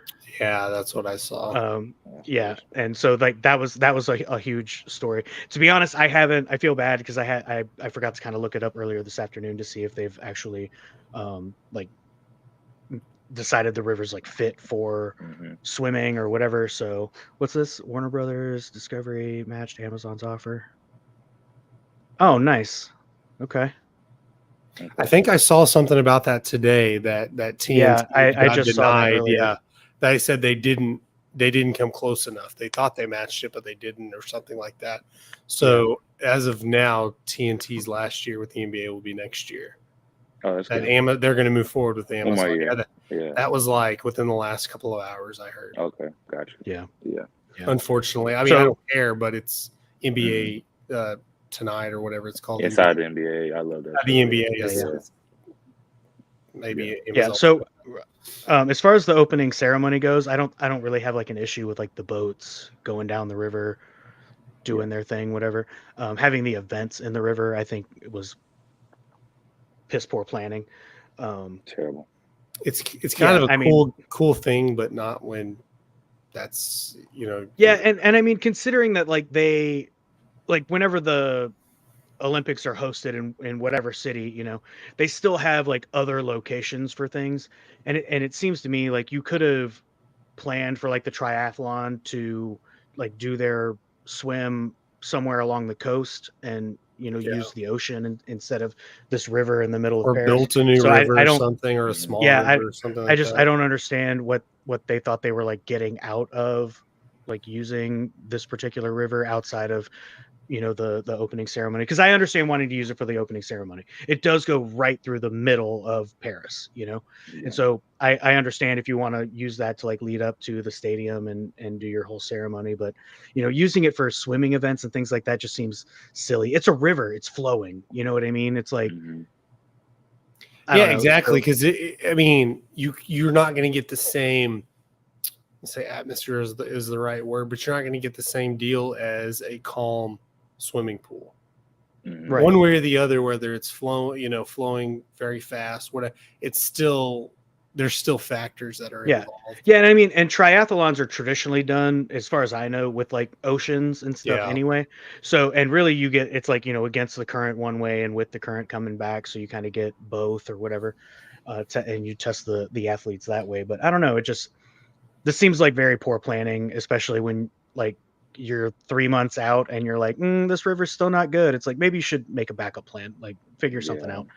And like, when do you find out you have the Olympics? Like, is it like 2 Olympics ago, or it's like 8 years in advance or something. Like so Utah just got the Winter Olympics for 20. I think they plan the Olympics like 2 or 3 in advance. They pick the cities, so that's because they have to have the time to build the facilities. Most cities, because usually it's like third world countries and stuff like that, because I think a lot of the major countries don't really go after the Olympics that much. I mean, usually you'll get like a random city in Russia or China or something, but most of them have to build stadiums and all this stuff. They don't have the infrastructure like when it's in Los Angeles, I don't think they have to build very much. Yeah. Maybe more hotels or something, but they already have all the stadiums, so they have to plan it so far ahead. Wow. Yeah. Just shout out Kenny here. I mean, this might be the closest coastline, but they could definitely go like any coastline. You know what I mean? You could take it down to the Omaha beaches or whatever from yeah, because most Olympics because like even the soccer like kind of all around the country. Yeah. Well, yeah, like even when they were here, like in Atlanta, they still had some stuff happening in like LA and stuff, I believe. Yeah. You know, so they did. So I mean, it's not all in one spot. You know, all the big events are going to be like in the you have like your majority of it and like the track Olympic and field events, village and whatever. In like the main location, but you know, they usually have like other places and stuff. Just because we have plenty of stuff to talk about really with the Olympics. Shout out. We'll talk about the Olympic soccer team. We'll talk super short about the men's team. Got absolutely obliterated today by France, 3-0 in the second half. Not a great game for USA at all. I believe it was like 9 to 11 shots on goal. USA only getting the 9. And I think they were even out, whatever it is for like attempts, you know, like the shots that aren't on goal. No, it's the ones that like aren't on goal, so they don't technically count as shots, I guess. Oh, okay. But they have like another statistic for it, but they beat us in that too. They also had more corners. So I mean, France absolutely worked us. I'm not gonna lie. I mean, not that like France has like a bad soccer team or anything like that. USA kind of does. Personally, I think USA's biggest issue is like we've got a lot of talent on our team, but we have like I'm trying to think of the way I want to phrase this. It's like we have a lot of talented players on our team, but we don't have a talented team. And we need a coach that can like bring the talent together to make us like a cohesive unit. Yeah. And so it feels like while we have like a deep roster of talented players, it's just not a cohesive unit. Does that make sense? Yeah. I also think it just goes back to like your upbringing, and soccer is just not a big sport in the United States, and it's getting bigger and bigger every year. But you're right, it's just not the sport here. It's just, but it's not football, it's not basketball, it's not baseball. Right. It's like we're growing up to play those sports. Not, I mean, because in others like countries, soccer is that sport, and here, you know, soccer stadiums are, you know, how many, like 30,000 ish, and football stadiums are 100,000. So that alone, just kind of. I think it's too that our greatest athletes are playing other sports, football and basketball or whatever. Definitely. I mean, if you had like LeBron James grow up and play soccer. We'd have I mean, I'm not gonna say the best player in the world. That'd be arrogant, but pretty high up there, you know. But think about like Calvin Johnson playing goalie or something like, you know, like that'd be insane. That'd be insane. That would be insane. That would be crazy. Yeah. But yeah, no, you're totally right, because I mean, just what you were saying, like we've got baseball, basketball, football on TV year round. Mm-hmm. You've got to dig a little deeper if you want to watch a soccer game. They do show like more of the international games on TV more regularly now, but that's almost like a more recent thing in like the last 5 years or so, probably even less than that. But you know, like we don't idolize soccer nearly as much as we do these other sports. We have too many options. I mean, honestly, you go to any country, it doesn't matter how poor they are. All you need is a ball. You can play soccer absolutely anywhere. So like, it's like baseball. It's like, well, unless you're playing with like a stick and a rock or whatever, it's expensive. Football to an extent, I guess you mean you could play like without pads and stuff. And basketball, you still need a hoop. Like soccer, it's, you can just kick it around. Yeah. You can be like, that's my goal. I'm kicking towards it. So like, between those trees is the goal. Yeah. Too easy. But and then I was gonna say, and like in those other countries, the heroes they idolize are soccer players. Oh, 1,000%. We don't have, you know. Yeah, we didn't grow up. We grew up idolizing Michael Jordan and. Yeah, and I mean, just playing off of that, right? I mean, it's like when we idolize these athletes and these players and everything, like I mean, at least I know I was doing this as a kid. I'm sure I can throw rope you guys into this too. But it was like you go outside pretending to be like Randy Moss, making that one-handed catch. You go out, 1,000%. Pretending to be those players and whatever, Jordan. and idolizing those players and replicating those moves that they're doing. And we're just not doing that with soccer here. So the other news in Olympic soccer being that women's Canada national team was busted for spying on, if I read correctly, I believe it's the New Zealand team. An assistant coach and an analyst were immediately sent home after being busted, for lack of a better term, for flying a drone over New Zealand's practice. And from what I read, New Zealand complained about a drone flying over their practice twice. So not sure if Canada was guilty of it both times, but they were definitely kind of busted for it at least once. Bill Belichick has a lot of time on his hands. I mean, I guess he's going to come out. He's been hired as an advisor for Team Canada. And that's hilarious. Like, this is what you need to do. Yeah. So like I said, the assistant coach and the analyst were kind of removed from the team and immediately sent home. The head coach has removed herself from tomorrow's first match. I can't remember who it was against. So the other assistant coach will be kind of taking over the home coaching duties or head coaching duties. But yeah, just I want your thoughts on how stupid this is, I guess, because I think we can all agree that like, I can get on board with like, if you ain't cheating, you ain't trying, but it's like definitely like on the field committing a foul type thing, not trying to like steal active. And I mean, the other thing that gets me too is like, can't you get your hands on like tape of these opponents? You know what I mean? It's like, do you need to film their active practices to get an idea of like what they do or what they run? So I don't know. You guys tell me. Am I wrong? Like, what are they stealing? I mean, I didn't grow up playing soccer, so if I went to a lot soccer, of formations and things like that.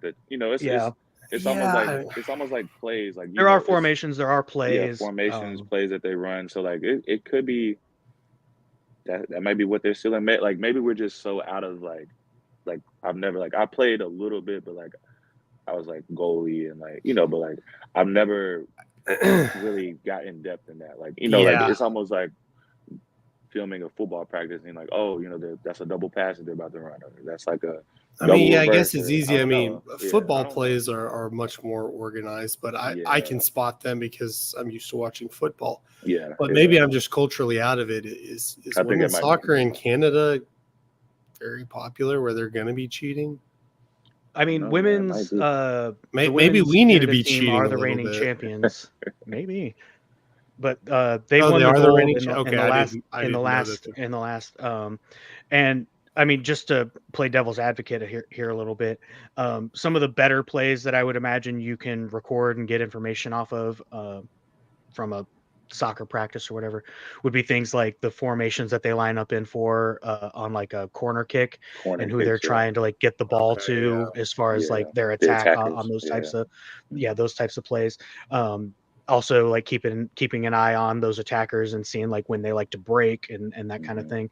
So I mean it gives you a little bit of an edge, but I'm also going to say kind of to what I feel like is both your guys' point.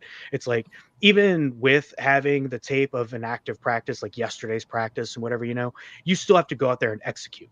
Like you still have to go out there and do it. You still have to go out there and win the game. You still have to go out there and score.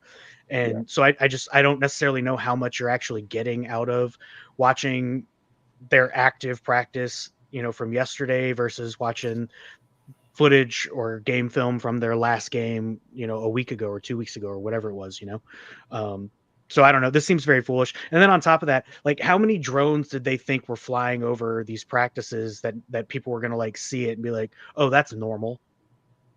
That's stupid. Like nobody was going to see a drone flying over and be like, what? And I'm sure they're like they had their own drone because, they have to have the over the head shot of your practice. So whenever they saw the other drone, they were like, okay, who is that? And right. It's gotta be something. It's gotta be something. That's stupid. That's funny though.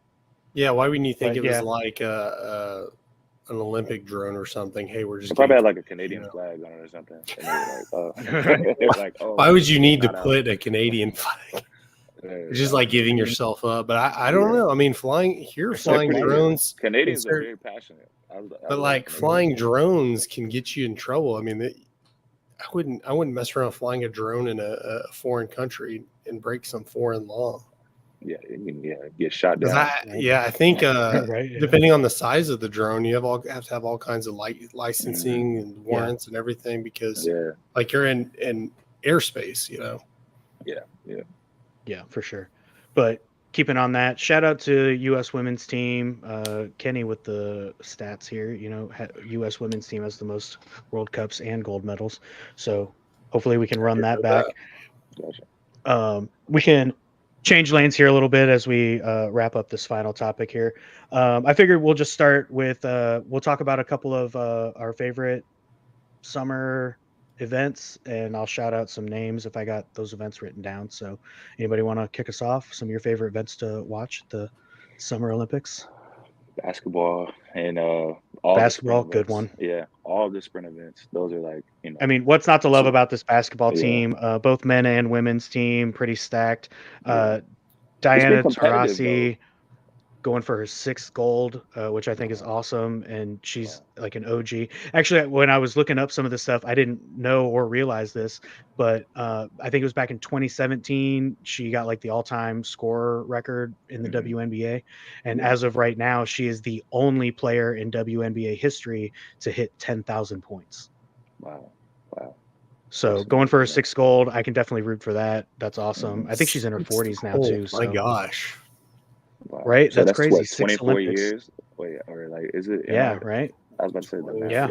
Oh, that's good math.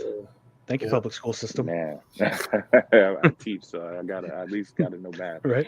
There you got it. And then A'ja Wilson, she's 2-time defending WNBA champion, 2023 Finals MVP, and Defensive Player of the Year 2022 and 2023. So 2 like awesome players. I do wish Caitlin Clark was on this team. But I mean, I think this team is still plenty stacked and they're still plenty primed to go win gold. And then the men's team, obviously stacked, but just a handful of the guys here: LeBron James, Steph Curry, Kevin Durant, Joel Embiid, Devin Booker, Anthony Davis. Like, what's not to love? It should be an absolute. And honestly, one of the best things about this, Canada played them really well. I know it's an exhibition. Yeah, they did. You know, KD. I'm not really sure. Has KD even played that much? I'm not really sure, but he's, you know, I think it's going to be a better or more competitive rather than people think. Oh, for sure. And really the fun part about it, as far as kind of like leveling the playing field just a little bit, is that the Olympics do have like different rules as far as like, I don't think there's a 3-point line. There's no goaltending, I don't think either. So like the rules are just a little bit different, which does change it up for the players. But one of my favorite things, honestly, every Olympics with the basketball team is getting to see like this mix of guys play together. You're almost never going to get to see these guys play together on one team any other time. Like, it doesn't even happen in like all-star games and stuff, you know. Well, it happens a little bit more now that they do like the draft pick style. But like competitively, still, you know, like, they're like messing around All-Star weekend. Like LeBron is actually playing with Steph Curry, and these guys are actually playing. It's incredible to see. Yeah, so always fun. And then sprinting, man, I'm with you. I love track and field. I wasn't like the greatest at it or anything, but I used to run a lot of track in high school. But I got 3 or 4 guys here. Sha'Carri Richardson, obviously from right here in Arlington, I believe, returning after her suspension from the previous Olympics, but she's running in the 100 meters and expected to run in the 4x100. I love watching this girl run, and on top of that, her being like a Texas local and everything. It sucks that she went through what she went through and she got suspended from the, but the bounce back from that and everything has been amazing. And if you caught her in the trials, she was dominant. She was running some of her best races. So watch out for her. Noah Lyles, also just a ton of fun to watch. 6-time world champion and hunting for the triple sprint. This one actually made me laugh. Chris, you know what a triple sprint is? Is it the 100, 200, 400? You're close. It's the 100, the 200, and the 4x1. 4x1. I was about to say 4x1. Yeah. Okay. Yeah, but I didn't realize that was like a thing. Usain Bolt's the only one that's probably done that, huh? You're close. There's 4 guys that have won triple sprint. Jesse Owens did it in 36. Bobby Morrow did it in 56, so 20 years later. Carl Lewis in 84, so like 18 years later. And then Usain Bolt, I think this is insane, did it in 08, 12, and 16. I was about to say he probably did it all. Right, just crushed it, just killed it. But yeah, but those are the only ones to have done it in the modern Olympics, in modern Olympic history. So he's going for that. That should be a lot of fun. So watch him in the 1, the 2, and the 4x1. Then we have Sydney McLaughlin-Laverne. She actually, I was looking at this because she put in a crazy fast 48.75 400 meter, and then immediately came out and said not racing in the 400, focusing on 400 hurdles. And then she actually ran faster in the trials than she did when she won gold in the last Olympics. So she's primed for another gold medal here. And I love the 400. The 400 and the 800 to me are like long distance sprints, because they're like, you've got to be so crazy fast in these races, but you've got to have like the endurance and everything too. So I love watching the 400 and the 800, probably my favorite races. And then my final track and field guy, well, really our only field guy, Ryan Crouser, is a 2-time Olympic gold medalist in the shot put and the world's top ranking shot putter. I was watching him in the trials too, and he was killing it. I think there's 2 guys, I think, in the world or something that rank even like close to him and what he was throwing. And I believe it's one guy's from Italy, and I think the other guy's also an American who's not competing or something. So he's also in a real good spot. Ashton, what do you like to watch, man? So there's not a specific sport that I have to. I mean, I like watching basketball. That's more, you want to know what's going on. But I like just watching random stuff. There's not like something on the Olympics that I'm not just going to turn on and just watch it for a minute. Like I've watched equestrian before just to see if I can kind of figure it out by watching it or whatever. Yeah. But it's the only time that you really get to see and watch rowing and stuff like that without, I guess going on YouTube and try to find it specifically. But I just like the different mixes. I feel like there's a lot more than in the Winter Games, but definitely a lot more diverse games than in the Winter Games. I mean, winter's basically like how far you can jump or how fast you can slide down the hill or whatever. And the summer's just a completely different mix of games. So just in general, just trying to switch through and watch as many games as I can, or watch as many sports. Yeah. No, honestly, I'm the same way, man. The Olympics come on, and for like that 2-week period, my TV is just stuck to whatever they're showing on the Olympics. But shout out for a few more. The big one I feel like I definitely want to talk about, and they're actually going to kick off on like day 2 or 3, gymnastics. Simone Biles, I actually have a video that I can share of this, but she's gotten another move named after her, and they're calling it the Biles 2. It's called the Yurchenko double pike, or the YDP. So let me see if I can pull this up real quick.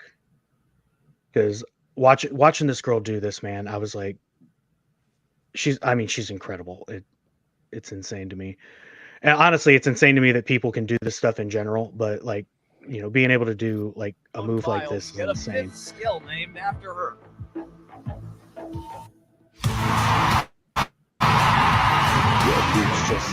She's so like, I can't believe too. It's a thing. Biles landed the Yurchenko double pike vault in podium training. Still gonna come around one time. Jeez. Yeah, I'd have broken my neck. Oh, for sure, right? It's insane. She's so good, and she's probably the best athlete for Team USA across the board. Going pound for pound, probably so. Yeah, right. Then we've also got Suni Lee, 21 years old, reigning Olympic all-around champion. And she herself said she's eyeing for gold in beam. That's kind of her goal for this Olympics. Hesley Rivera is the 16-year-old from Plano, Texas. That is the number 5 on the women's gymnastics team. So shout her out. Obviously doing something right. 16 years old and made it to your first Olympics. Probably got a long career ahead of you, so best of luck to her. Fred Richards, 20 years old, won all around and high bar at trials. So he's kind of the front runner favorite for the men's gymnastics team. We talked basketball, swimming. Obviously got Katie Ledecky, 10-time Olympic medalist, got 7 golds. She only needs 12 to tie 13 to become the most decorated female American Olympian. Just 13. Just 13 goals, no big deal. Yeah, she's slated for 4 events: the 200, the 400, the 800, and the 1500 meter freestyle. So she's obviously got a shot to get the 12 and at least tie. I have no doubt. I almost have no doubt in my mind that she's probably going to get all 4 of these gold medals, especially like that 800 and that 1500 meter. Did you see that 1500 meter trial? She beat him by like a lap. Like it was insane. Like Caleb Dressel won 5 gold medals in Tokyo. He's the 3rd man in history to win 3 gold medals in individual events in one Olympics, which I think is insane. Which actually I think that's crazy too, because I assume Michael Phelps is one of those guys. But 5 gold medals he got in Tokyo in the last Olympics. So keep an eye out for Caleb Dressel. A couple of the more obscure, I guess, tennis. We have Coco Gauff, the reigning U.S. Open champion. She's 20 years old. She was the one who just recently beat Serena Williams. I mean, I'm not a huge tennis person, but I caught some of her highlights, and that was a hell of a game she played against Serena Williams. I don't know if Serena was a little off that night or what, but Coco Gauff did real well, and she's currently number 2 in the world. So. Got a good shot there. And then Tommy Paul is our male tennis player, number 13 ranked in the world. He's actually the number 2 American behind Taylor Fritz, but I guess Taylor Fritz isn't competing. I didn't see anything on it, to be honest. Golf, which I think is that new this year, right? Golf. Scotty Scheffler, sure. number one in the world. And I didn't know this either until I was reading this, but he's number 1 in the world. He's won 4 in his last 6 starts, and he's the first golfer since Arnold Palmer to win 6 times by July 1st. So I mean, Scheffler's having a hell of a golf season. So that would be really cool if he managed to bring home a gold there. And then our female Nelly Korda, right? Yeah, and can't stop him. It doesn't matter. Yeah. Then our female Nelly Korda, first person to win Olympic gold and a major championship in the same season. She did that with the last Olympics in 21. Still going with I don't know. I don't know how obscure it is. I like to watch some of the boxing though. The boxing is always a good time. Jamal Harvey, 21 years old. He's the first American since 2007 to win gold at the Amateur World Championships. And I feel like I talk about this with friends and family at least, because we haven't won gold. I don't know if you guys know this. We haven't won gold in boxing since 2004. So hoping to end that drought. Jamal Harvey. It's pretty obscure in the sense that it's completely different than just watching 2 guys go knock each other out. It is very much more points based. Yeah. That's really the big thing, is that it's not nearly the same as professional boxing, Olympic boxing, because they award points based on hits landed and that kind of thing, strikes and whatever, which so professional boxing does as well. But the idea is to knock him out, and they don't not that they don't get knocked out in this, but I don't know if you knock the other guy out, you win, or if that's even the goal. Yeah, in that sense. I mean, but, they're wearing headgear and everything. And yeah, but it is a little bit different than just kind of straight professional boxing, because honestly, the kind of lame way to probably describe it is that Olympic boxing is much, much safer than professional boxing. They're definitely trying to protect their athletes more than anybody else. But and then I'm gonna butcher this first name, but Jajara Gonzalez is our female boxer. She actually comes from like a family of boxers. Her father and her brother, I believe, are both boxers and help train her. But she finished third in the Pan America Games and second in the 2016 Olympics. I didn't necessarily see why she didn't compete in the last Olympics, but. And then just my last couple. Oh, did we lose Chris? My bad. It looks like I didn't know. Down. Yeah. Yeah, keep going. I didn't put anything in the private chat. Maybe it just dropped. That's all right. We love you, Chris. We were glad you made it. Just my last couple of ones here. I think these are a little more like fun, not necessarily like your everyday sport competitions that you're watching, but surfing, we got 31-year-old Carissa Moore, who was the youngest ever world champion at 18, and she's won 4 world titles from 2011 to 2021. And then John Florence, who's actually the number 1 World Surf League surfer, number 1 ranked in the world. So again, not like a big surf guy, but I mean, I'll check it out for the Olympics for sure.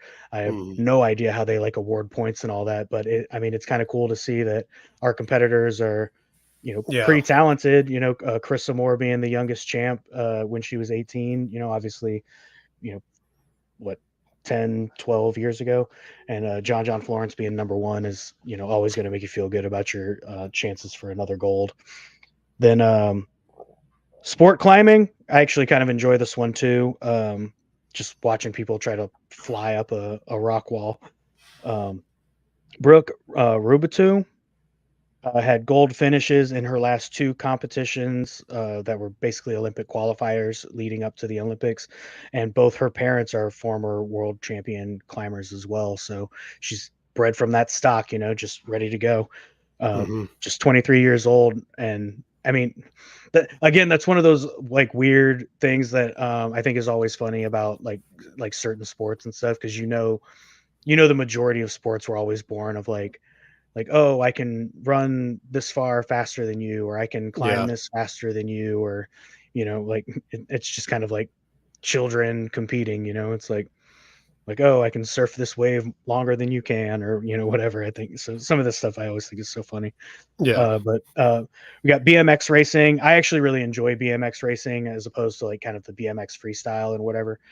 Just because again, it's the childish, like, I can ride my bike faster than you, like easier to follow whatever. too. Like what looks good. Yeah. Like, hey, he's winning the race. Yeah. Right. Yeah. But we have Alice Willoughby. This is her 4th Olympics, and she finished 2nd in Rio in 2016.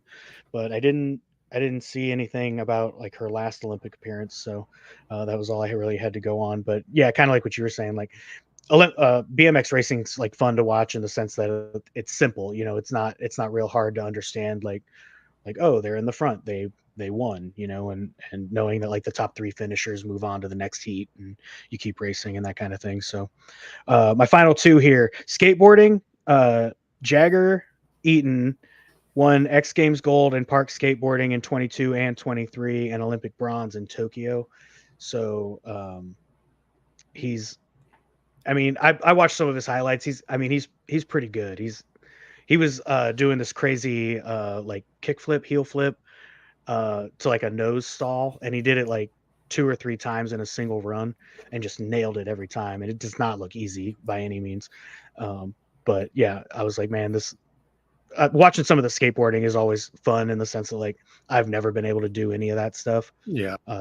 And being able to watch like like even seeing like Tony Hawk like do his 900 and that kind of thing was always impressive, because I'm not capable of doing any of that stuff. Of course, I've never tried. I've never practiced either, so. Yeah. But my most interesting event that I have here and final event for us to talk about, I had no idea this was a thing, but apparently it turned into a thing and was approved after or during the 2020 Olympics. But Sunny Choi will be competing for Team USA as our one and only breakdancer. Breakdancing. It's called Olympic breaking, which I feel like is very misleading, because if you just told somebody like, hey, if I told you there was an event called Olympic breaking, what would you think that was? And I would think you would think it was breaking something. I don't know. But yeah, this is Olympic break dancing. I think they need to work on the name. There's not like a professional league in this or something. You think there has to be? I've definitely seen of competition besides the Olympics. I've definitely seen like pro breakdancing videos and stuff, because I know like Red Bull promotes and puts on events and things like that. So I've seen videos of it before. I honestly had no idea that this was an Olympic event this year and that it was like approved in 2020. But it made me laugh. It turns out Sunny Choi actually quit her full-time like corporate America job in 2020 right after the announcement that it was becoming an Olympic event, and has put her life toward Olympic breakdancing and is living for this moment. So I mean, that's a rough one to tell your parents that right? Isn't that such better way, because like, hey, I want to become a comedian or something, I think is a little better than I want to break dance competitively and go to the Olympics, because I don't know, I feel like it's probably been in the works for a while if they're making it an Olympic sport, but it's like when was this announced? Probably was the thing, because once it was officially announced, it's like, okay, now I'm going to go try to be, but you probably have to be doing this for a while, which I guess you can be, on your own. And then you see it's become an Olympic sport and you're like, okay, now I have to cash in, quit my job and go train constantly, which, more power to you. No, for sure. And I mean, honestly, like, I don't know, man, because like of all the Olympic sports, even like ping pong or something, like, I don't know, it just, of all the Olympic sports to choose to like quit your job and just dedicate all your time to. I mean, I think you're probably already good at it, and I mean, you probably compete, level, right? Yeah, I mean, I don't think you just go like, hey, I'm just going to start training for this. I mean, you're probably pretty good at it. You're like, hey, I break dance. Maybe you've done it as in competition before. Like you said, there's something there. I mean, because everybody competing in Olympic breaking is, somebody that 2 years ago was already doing it, and maybe this Red Bull thing or something. I don't think somebody just decides, hey, that looks easy. I mean, me and my brother joked around. I think it was badminton. We're like, I think we could do that. I think we could compete on that level. That Olympic badminton though, they get that shuttlecock moving, Yeah. And yeah, so I don't know if you're sitting on your couch and you see, oh, that's an Olympic sport, I'm going to go try it. Like I think they're probably already in the competitive world of breakdancing in some way or the other. They've got to have some level of experience, right? I can't imagine honestly, I didn't catch her age when I was looking it up and everything. I tried to write down most of these athletes' ages and stuff, but yeah, I didn't necessarily catch her age. I can't imagine she's like in her 30s and just decided to start breakdancing now, and especially if she's actually been like chosen to go to the Olympics. I did see like a short video clip of her on like YouTube competing in something where I mean, I don't know enough about breakdancing to necessarily be able to tell you if it was good or bad. It looked cool. She did fine. People were clapping and cheering, so it couldn't have been awful. You know what I mean? So, but it honestly, it just made me laugh. Sometimes they've got some like really kind of obscure sports in as events for the Olympics. Shout out to the latest approval of the Olympic Committee's esports competitions coming. Yes. In what I'm assuming will be the next Summer Olympics. I don't even know, how do you decide which Olympics esports fits into? I mean, do you do it based on like the environment in the game? Like, I don't know. I think it's just by default a summer game unless there's a reason to make it a winter game, because there's nothing saying it's a summer. There's nothing saying, hey, this is a summer outside of like beach volleyball and surfing and things like that. But it's like basketball. I mean, basketball to me is like more of a winter sport because that's when basketball season. Yeah, it's usually the main chunk is. But I guess unless you're playing on ice, then it's the default of summer sport. But maybe they have e-gaming. It could also be just to so it's offset from the actual NBA season or whatever. Well, no, yeah, for sure. That's probably why it is. But I'm saying it has nothing to do with summer, other than they're free during the summer. Yeah. But I guess depending on what game you're playing, you could have e-gaming in both summer and winter Olympics. Just the same way, like you're talking about skateboarding. A lot of those skateboarders are also snowboarders that compete in the Winter Olympics. Yeah, for sure. And then honestly, you know what we need to do? We'll get together. We'll put together our own little team of like 4 or 5, and we start doing Olympic curling. And we'll go get ourselves a gold medal. You could definitely have a dad bod and do that. Oh, for sure. I mean, you know how you get into how you make the USA Olympic curling team? What's that? You just do it. You win. Just do it. You win. You and your team. Just beat the other team. No, seriously, I looked it up because I think it's really funny. But in places like Canada and Sweden and whatever, they have like tournaments and people play, and then they select players from teams, and then they make their the Americans are just like the team that wins. Right. Yeah. It's basically like here in the USA, though, you put your own team together and you go play in like tournaments and you win, and you and your team go to the Olympics. Like that's how the team gets picked. So here in America, you want to be an Olympic curler, just go do it. That's all it takes. The right players. Yeah. And I think they got a spot here in Dallas. So, we could do this. We could do this. I feel like it'd be pretty decently easy to get at least out of the Dallas region. I don't know that curling's very big in Dallas, but maybe it is. But see, wouldn't that make our road just a little bit easier? That's what I'm saying. I think at least get out of this. Some other tournaments, but yeah, right. But yeah, here, this is how it starts, man. Our road to the Olympics. It starts today. We just got to put the team together. You think Tony wants to be an Olympic curler? I mean, I don't think he doesn't not want to be. Right. Yeah. Just the potential, man. There's so much potential. Just say, hey, I was an Olympian. That's all. I mean. Right. That's all we're trying to get. All right. We appreciate you guys. It was definitely a little bit of a longer episode this week, but it was some great talk. Glad we got Chris in here for a little while. His phone died, so he had to leave us a little bit early, but that's okay. We'll be back next week. Same bat time, same bat place.